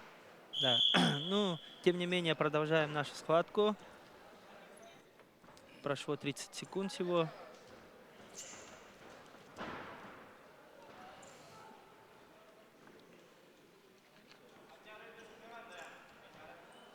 И вот как раз-таки вчера говорили о команде Белось, да, так скажем, которые, ну вот ребята, и один из них вот в синем трико, Андриан Ленский. Он, по-моему, уроженец Среднеколымска, да? Да, Среднеколымского УЛУСа. Среднеколымского Луса, Андриан Ленский. Да, ну вот, Вчера его соклубник Олег Фомин стал чемпионом России среди студентов. да, и вот клуб Белос, да, он специализируется как кроссфит, да, Да, получается, но и они вот поддерживают наших спортсменов, ну вот в многих направлениях. И масс-рестлинг, и вольная борьба, да, ну, можно сказать, и хапсагай, да, и вот по многоборью, да, вот Николай Обоев тоже их да, да, представляет на да. играх Дагына. Ну и И вообще, по ММА Борис да, Федоров, да, с различных этих единоборств собрались ребята. И да, вот. их тренер как раз-таки вот Анатолий Анатольевич Сивцев в углу Андриана сидит. Является также мастером спорта республики по борьбе хапсагай. Черепчинского улуса парень, тоже молодой. Молодой и перспективный тренер, так Да, скажем. энтузиаст, Да, да, энтузиаст. Ага. очень интересные у них методики тренировок. Ну, очень много литературы читает Анатолий Анатольевич Сивцев.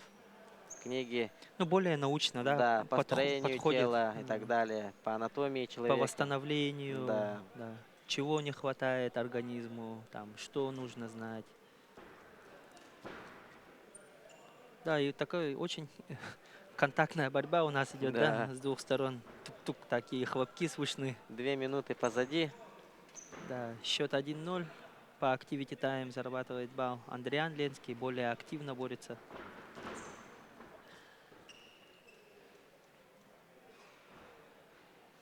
Да, и у нас вот остается вот в финальной части, да, вот сколько, 5 схваток, да, Да. считая с Андрианом Ленским. Дальше у нас тоже 86 килограмм Шухрат Расулов, Виталий Ефремов, тоже представитель нашей республики. Потом 86 килограмм за первое место Аслан Каболов и Эмиль Рамазанов, представители Северной Осетии Алании и Хабаровского края. И 97 килограмм у нас круговая система, 4 спортсмена, 2 схватки у них будет. Крайние схватки, да, наверное? Да, И потом уже по... да, и тут видим проход от Аюра Жикжитова. Ну, тут может времени ему не хватить. И как защищается Андриан Ленский и Да. берет балл в свою пользу. Счет 2-0. Да, вот под занавес, видите, 0,03 доли секунды Да, да, да. и гонг. Вот Андриан Ленский очень, да, тоже, видно, прибавил, да, Да, физики. да, Андриан Ленский тоже с малых лет тренируется, тоже у парня хорошие результаты, школа хорошая. Воспитанник спортшколы Дмитрия Петровича Коркина, да? Да, Черепчинского интерната. Он сейчас интересно, где проходит обучение? Силфу. В СУФУ, да? Да. А, Вот видим, как в прошлом тоже известный борец Вячеслав Ефремов, Да. тренер сейчас, тренер-преподаватель сейчас в Институте физической культуры и спорта СУФУ. Один из ведущих спортсменов республики в свое время. Да. студент Северо-Восточного федерального университета имени Максима Кирича. Да, и сразу так динамично начинается у нас второй период. Поединок за третье место.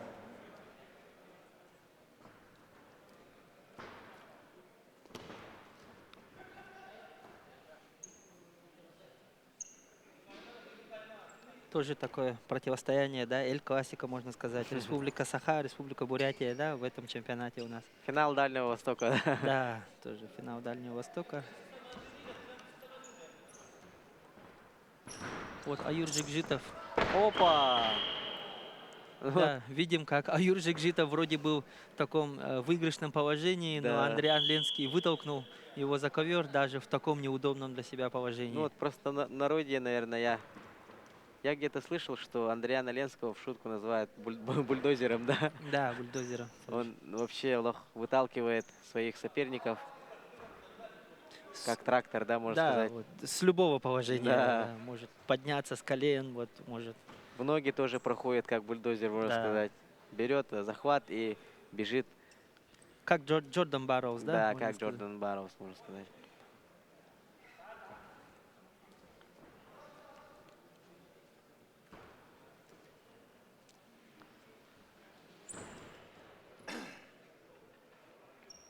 Ну вот Андриан Ленский занял более оборонительную позицию. Да, вот На он, ошибках, да, наверное, будет сейчас работать. Да, уверенно вот Андриан Ленский стоит в середине ковра, вот Да. тоже. Поджимает своего соперника на край ковра.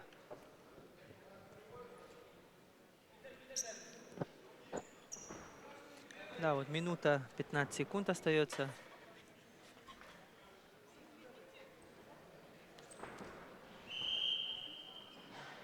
Да, вот судья опять вот словесно предупреждает Аюра Жикжитова. Но тут по правилам, если остается вот да, более-менее минуты, то activity time уже не дается. Да, уже меньше минуты время остается. Счет по-прежнему остается 3-0. Андриан Ленский схватку контролирует.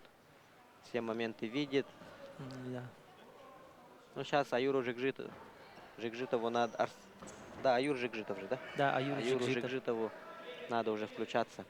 Аюр, так скажем, тоже похожее на Да, якутское слово да, аюр, да? Да, Аюр. Аюр у нас переводится как лес.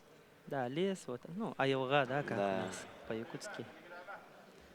Аюр. Да, и Андриан Жикжитов. Ленский вот стоит уверенно в середине ковра. Можно сказать, среднеколымская скала. Да. Если есть Момская, то Да, есть и почему бы и Среднеколымская. нет, да, Да, почему Среднеколым- бы и не может быть Среднеколымская.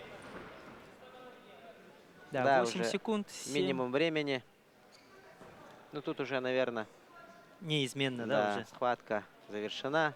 Счет 3-0. Да, и поздравляем Андриана Ленского с завоеванием бронзы в весовой категории 86 килограмм. И да, он стал впервые, кажется, он стал призером чемпионата России среди студентов. Поздравим нашего спортсмена.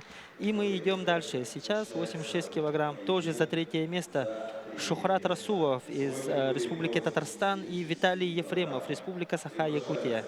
Да, тоже молодой парень. Виталий Ефремов. Боролся недавно на первенстве России, да, среди молодежи тоже. Да. Студент Черопчинского госинститута физкультуры и спорта.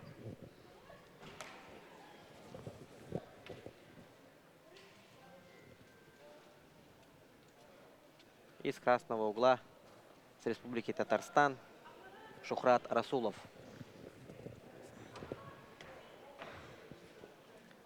Да, и вот сразу Виталий Ефремов, тоже представитель Черопчинского института. Тут сразу, да, отец и сын Захаровы.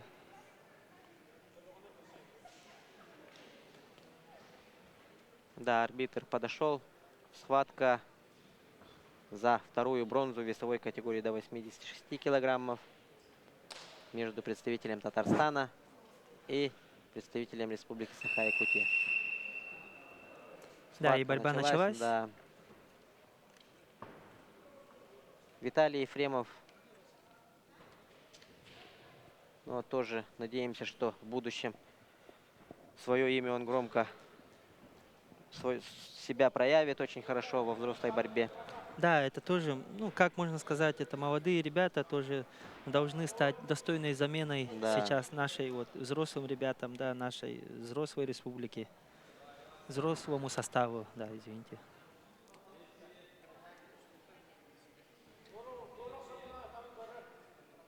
Да, после этой схватки еще 3 схватки останется. Это финал в весе до 86 и 2 схватки по круговой системе в весе до 97 килограммов. Интересно, да, почему же в весе таком тоже престижном, да, 97 килограмм очень мало спортсменов? Ну, как говорится, еще перевелись богатыри на Руси, да? Да. Так, Москва, Воронеж, Алания, Якутия. да. Ну, да, еще раз хочу отметить, было бы интереснее, да, когда, если бы приехали такой солидная делегация из Республики Дагестан, да? Да, У них были бы вот 2-3 крепких парня по-любому вот в весе 97 килограмм.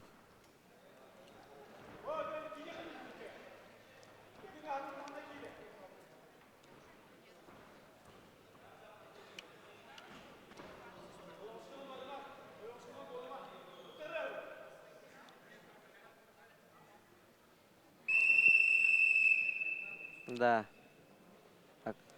Да, предупреждают арбитр, нашего да. Виталия Ефремова, дают И activity time. видно, что Шухрат Расулов вяжет руки, ищет положение выигрышное, да, так скажем. Ну, навязывает свою борьбу, Да. ищет свою борьбу.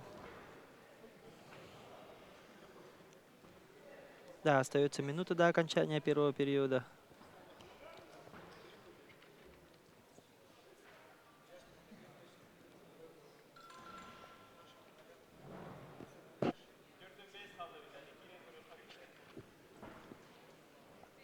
Да, говорят, вот с угла Виталия Ефремова говорят, попробуй, время есть, сделать еще один проход.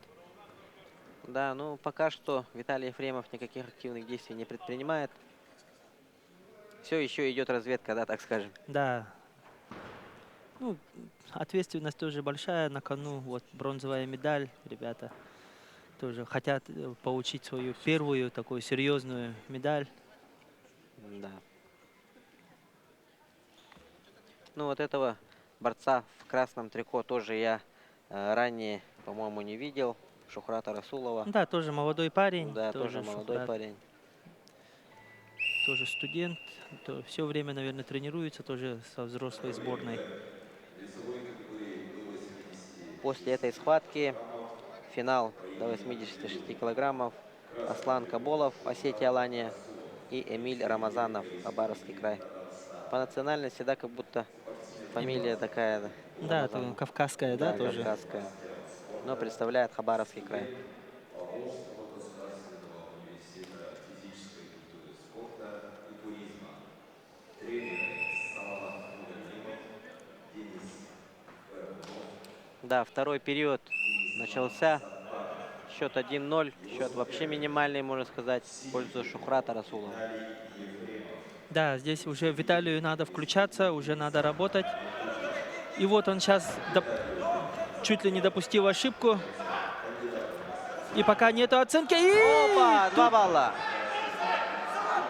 Опа! да, 2 балла, и тут сразу так опасное положение, по 2 ему. 3-2 счет, и да, отдал руку. О, Очень еще 2 балла. досадно отдал руку. Счет 5-2, время еще есть. Да, видели, как вот Ефремов, Виталий Ефремов, как пришел момент, сразу сделал, да, вот Да. лампочку. Ну, у нас лампочку, как все знают, да, уважаемые любители спорта, очень хорошо делал наш Герман Устинов. И вот, да, Герман Устинова. Было время, когда в Триумфе, да, Света свет нет. ушел, и он зажег лампочку, да? Да, все говорили. Армянского спортсмена же вроде, да? Да, все говорили, да, вот Герман зажег лампу. Да. В одной схватке он... 4 ну, раза. Да, или 4 5 раза. делал. И 12-2 счет, кажется, там он закончил. Да, остается буквально вот половина периода, счет 5-2. Виталию надо включаться, работать. Да, очень ждет, наверное, свой момент, да? Да, тоже свой момент ждет, но тут надо создавать свой момент, как Да. говорится. Искать, создавать свой момент.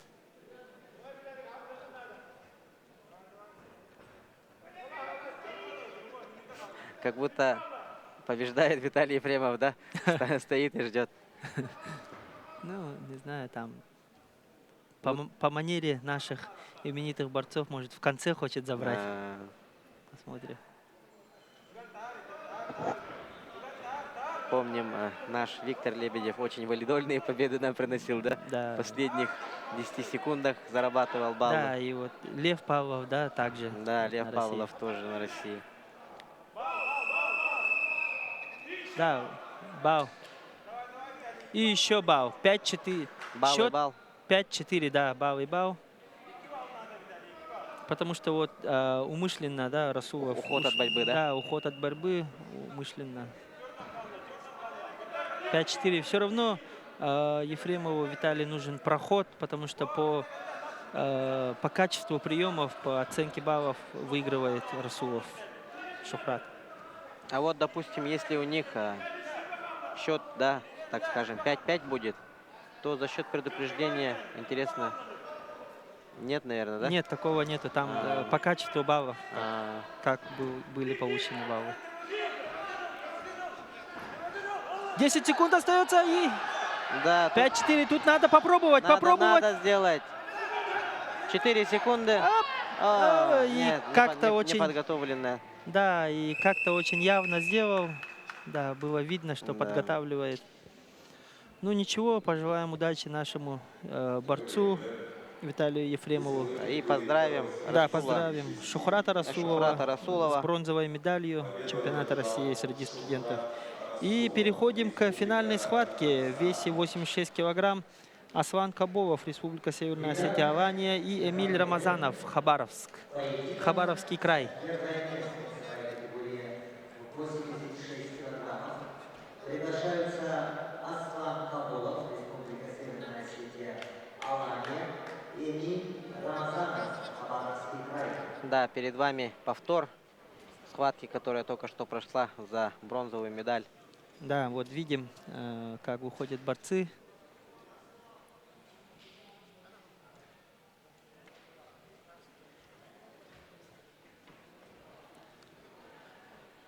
Да, на угол Эмиля Рамазанова сел вот Кирилл Николаевич Захаров, тоже наш... Николай Захаров. Да, Николай Захаров. Кажется, вот представители Хабаровского края без тренера приехали, кажется, да? Вроде. И вот поддерживают наш близлежащий регион. Ну вот Эмиль Рамазанов тоже на Дальнем Востоке вот постоянно борется. Да, Постоянно видел в сетках его с нашими да, он, ребятами. кажется, вот в последнем Дальнем Востоке, вот в Нижнем Бестахе, да, боролся с Андрианом Ленским. И тогда была такая очень, ну, драматичная схватка. Да, там немного, вот, кажется, травму получил Эмиль Рамазанов. Очень много раз останавливали схватку. Да, вроде такое было. Да. Припоминаю. И Аслан Каболов с Эмилем Рамазановым разделяют ковер, выясняют отношения, кто же станет чемпионом России среди студентов данной весовой категории. Да, и предупреждают Эмиля Рамазанова.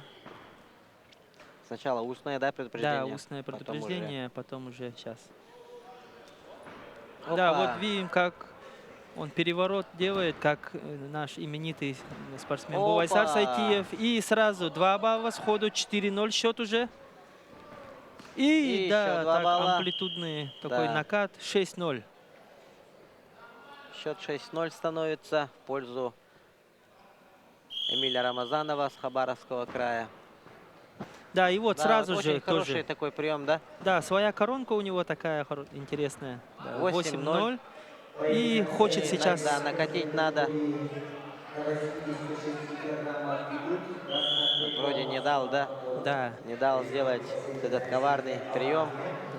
И еще остается 1,5 минуты, и, наверное, будет опять делать свой прием. Да, да. Попался второй раз, да, на один и Да. тот же прием.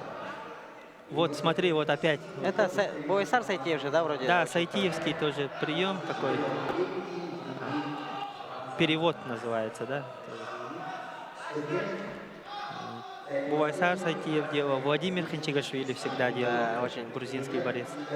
Вот тут захват очень, да. И И вот... балл, да? Да, Аслан Кабулов. нет, Нет, 2 2 балла. балла. Да, 2 балла зарабатывает Аслан Кабулов.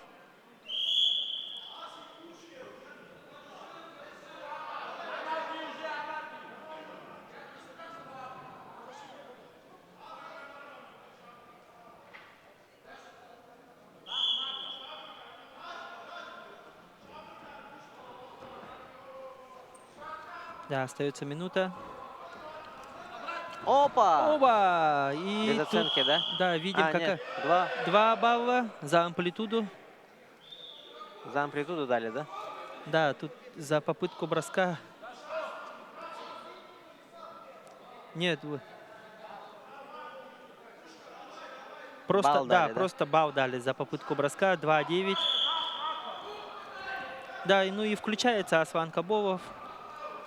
Да, вот захватил за ногу. Балл 3,9 счет. Но я думаю, предстоит у нас очень интересная схватка. Время еще есть. Да, времени вагон, так скажем. Да, Аслан Кабулов только-только вот проснулся, кажется. Это первый период, Да. уважаемые телезрители. Первый период и счет 9-3. Опа! О, улетели ребята за ковер. И... Да, тут оценка была 4 балла дает рефери борцу из красного угла. Тут необходимо, наверное, Да, да, показать повтор. видеоповтор. Видеоповтор сейчас увидим.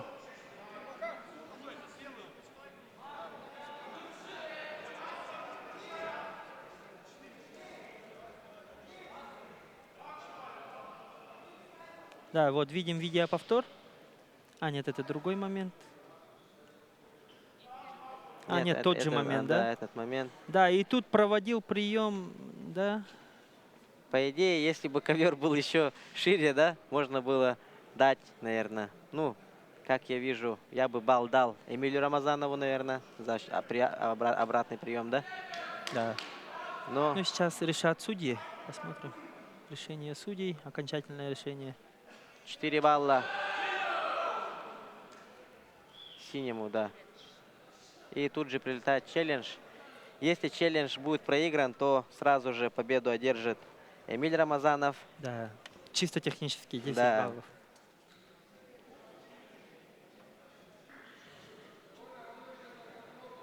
Так, ждем решения по челленджу. По идее, тут челлендж, наверное, не будут, да, смотреть, потому что только что смотрели же. Да, только что посмотрели, но они все равно должны посмотреть вот челлендж. 2 раза один и тот же момент, по идее, получается. Да. Ну вот, уважаемые телезрители, еще раз хочу повторить. Это крайняя схватка, можно сказать, финалов, да? И Да. в весе до 97 килограмм у нас круговая система будет. Да, Эмир там Муцольгов. уже решается, кто будет Да. чемпионом и кто будет серебряным. Там по баллам будут они Да. считать и по очным встречам. Вот видим, какая солидная компания собралась, Да. да, вот на судейском столе. Николай Николаевич Дмитриев, Вячеслав Анатольевич, Вячеслав Александрович Кривошапкин, Виктория Барашкова. Николай Дмитриевич. Николай Николаев, Дмитриевич, да, Николай Дмитриевич Николаев. Сергей Семенов, Виктория Барашкова, Вячеслав Кривошапкин и вот Мурат Астаев, да? Да, Мурат Астаев. Ну, ждем решения. Ну, я думаю, тут мнение, наверное, будет неизменно. Ну, предполагаю, да, можно сказать. Увидим.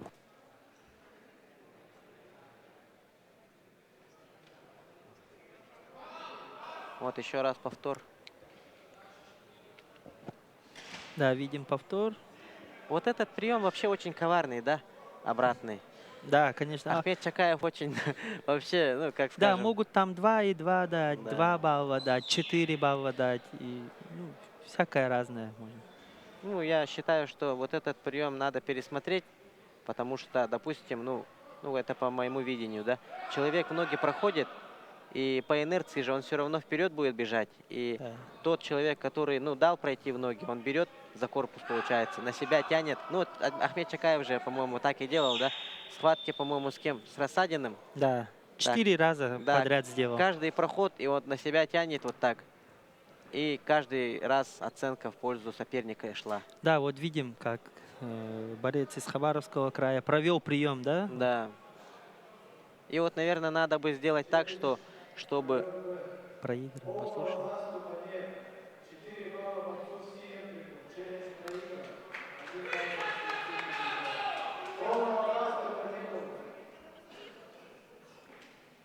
Да, победу одержал Эмиль Рамазанов, да.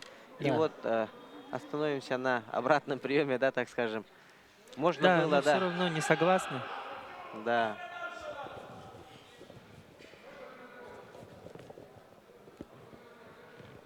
Вот представитель Северной Осетии Алании, тренер.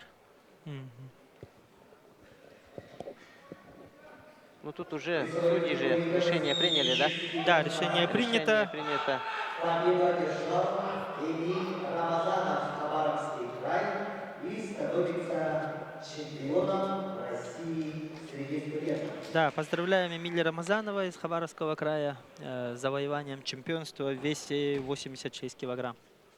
На ковре Б начинается третий круг весовой категории до 97 Да. И килограммов. как уже ранее сообщали, вес до 97 килограммов, круговая система. Выходят бороться спортсмены Москвы и Воронежа. Да. Эмир Муцольгов, красный угол, и Егор Бельских. Да, ну и крайние схватки нашего сегодняшнего дня. Да. Да, вес 97 килограмм.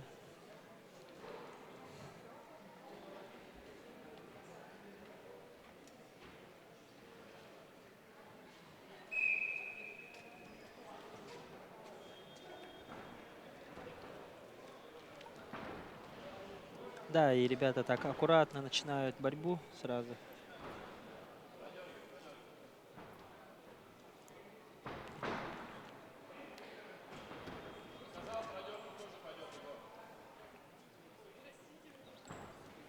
Да, Эмир Мульцольгов из города Москвы и Егор Бельских с Воронежской области.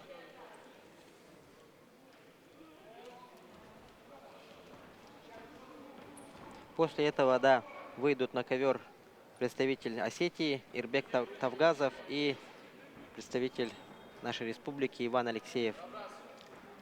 Да, есть еще за кого болеть, да, получается?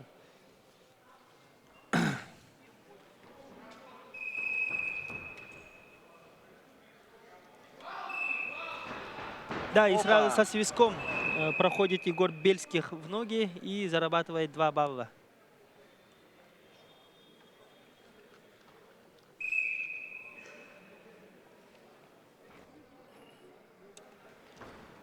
Ну вот тоже с красного, в красном трико борец, тоже представитель Кавказской, наверное, республики, да?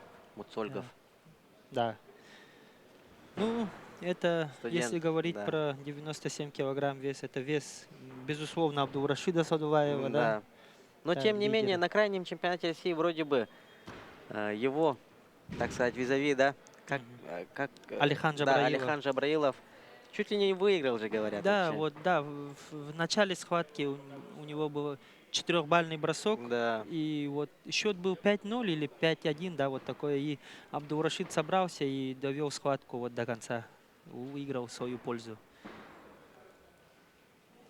Да, и вот надеемся сейчас, что вот на предстоящих Олимпийских играх вот российскую команду все-таки допустят, да, в Да. нашем боевом составе, было бы очень хорошо.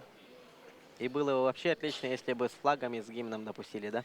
Да, но это уже совсем другая история. Да, это уже Да, совсем другая хотя бы, история. чтобы вот допустили вот Да. ребят наших вот Заурбека Сидакова, Абдулрашид Садулаев, Заур Угуев и Артура Найфонова. Да. Да. Ну, а так, по крайнему чемпионату России предолимпийскому, да? Мгм. Ибрагим Кадиев очень себя хорошо же проявил, да? Да, Тоже молодой парень. Ибрагим Кадиев на 86, он, а, прям так сказать, можно, заработал себе право, да, вот, отбираться на Олимпийские игры, на прикидочную схватку. Да, но главный тренер Хаджимурат Султанович же, по-моему, уведомил, что Будем его проверять, да, да, вот, проверять на чемпионате первенстве Европы до среди 20, молодежи. до 23, если он там одержит победу, у него, да, ему, Прикидку да, дадут, да, дадут, наверное, возможность прикидку, да, получается. с И вот, Артуром Найфоновым. да, вот мы видим здесь Егор Бельских, как уверенно уже ведет схватку, Да. 8-0. И И еще и раз, это первый период, да. да, Ну тут не успеет, да, видимо. уже не Да, успеет. уже не успеет. О, тут чуть на 5 секунд раньше сделал бы, то Да, досрочная победа была Егора Бельских. да, Но ну вот, первый период завершен. Счет 8-0 в пользу борца в синем трико Егора Бельских, спортсмен Воронежской области. Студент Московского государственного технического университета, тренер Иван Бычков. Его соперник в синем трико Егор Бельский. Егору 21 год. Представляет Воронежскую область, является мастером спорта, студент Воронежского государственного технического университета, тренеры Вячеслав Шанин, Александр Колбин, Евгений Скоробогатов. да, ну будем надеяться, что Эмир Муцольгов сейчас тоже включится и покажет свою борьбу. Да, тоже такой рослый, да, борец Да, в тоже красном рама трико. у него, да, хорошая, длинная, тоже может навязать свою борьбу. Ну, вот сейчас, наверное... Опа! Очень хороший швунг сделал борец в синем трико, а Эмир Мульцольгов очень хорошо вернулся, так скажем.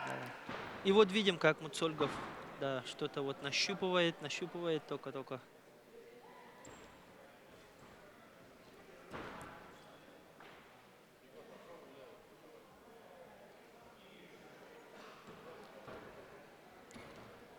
Да, предпоследняя схватка второго дня чемпионата России среди студентов памяти Михаила Ефимовича Николаева. Сегодня, напомним, боролись 4 весовые категории среди мужчин и 10 весовых категорий среди женщин. Завтра у нас классическая борьба, да? Да, тут Классики вступают в борьбу. чуть-чуть, да, исправлю, да, вот у девушек 7 весовых категорий. 7, да? Да, 7 весовых категорий у девочек, да, и завтра будет 3 весовые категории у девочек, и по греко-римской борьбе, сейчас я вам скажу, греко-римская борьба,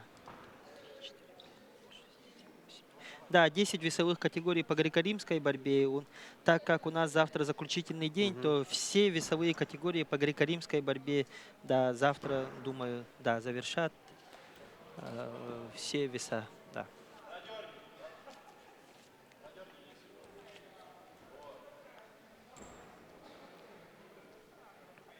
Тут коллеги тоже подсказывают, что после окончания финальных схваток награждение, ну, показывать по прямой трансляции не будем.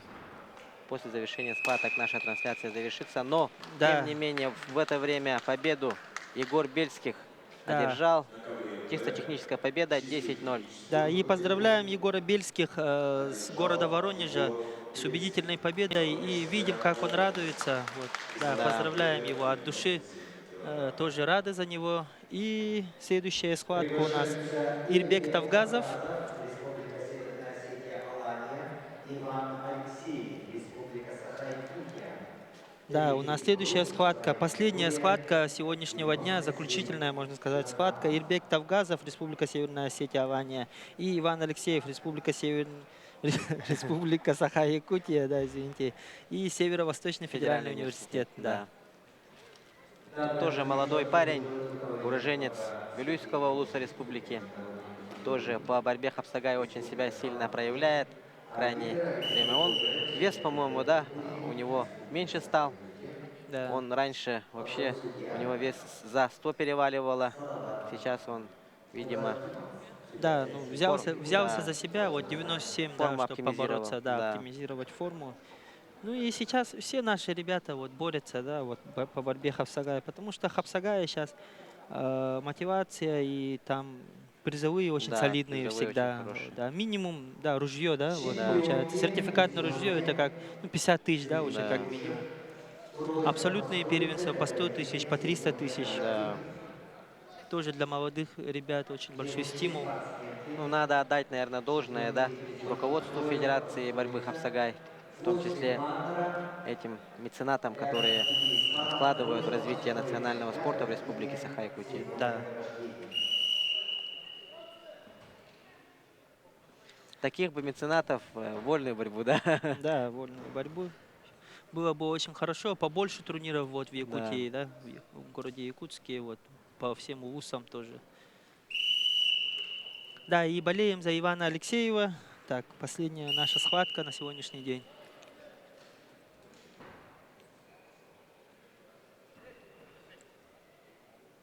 Ирбек Тавгазов, представитель Северной Осетии Алании, в красном трико, и в синем трико Иван Алексеев. Ну, ребята, по 3 схватки, наверное, да, Да, провели? и вот Иван, как видели, как Иван Алексеев хотел сделать вертушку и чуть упустил, да, проход за ковер. Да, прошло 1,5 минуты.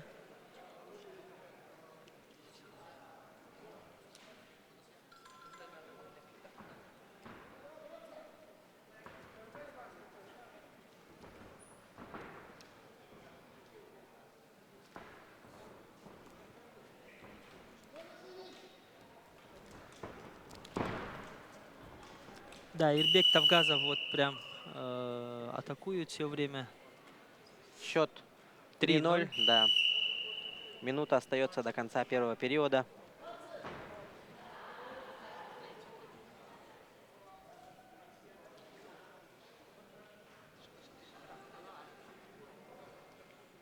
Да, Ивану надо включаться, вот, попробовать, минута еще есть, попробовать пройти, прощупать брешь в обороне, как Вот говорится. на табло показывается предупреждение, да? Да, это Ивана предупреждение, да. А за что предупредили? Я что-то, Activity да. time был А, уже. по activity, да. Да, еще вот в вольной борьбе есть такое правило, если 3 предупреждения ты подряд получишь, то Мгм. тебя снимают за пассив. И вот на табло постоянно высвечивается же, да? Да, Вот эти 3 предупреждения. да. У Ивана. Да, и вот останавливают схватку. И снимается ввиду травмы Иван Да. Алексеев.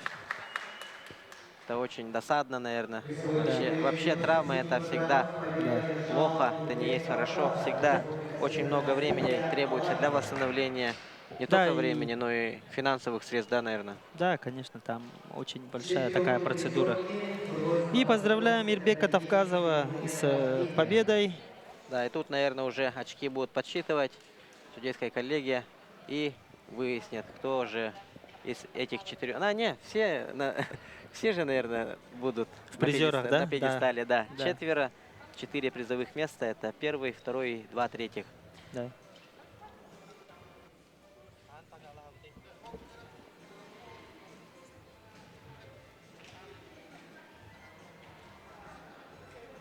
Ну и, уважаемые телезрители, уважаемые любители спорта, у нас второй день чемпионата России среди студентов по спортивной борьбе памяти нашего первого президента Михаила Ефимовича Николаева подошел к концу. Финальные схватки все прошли. Сейчас, через пару минут, будет награждение. На этом мы сегодняшнюю нашу работу завершаем.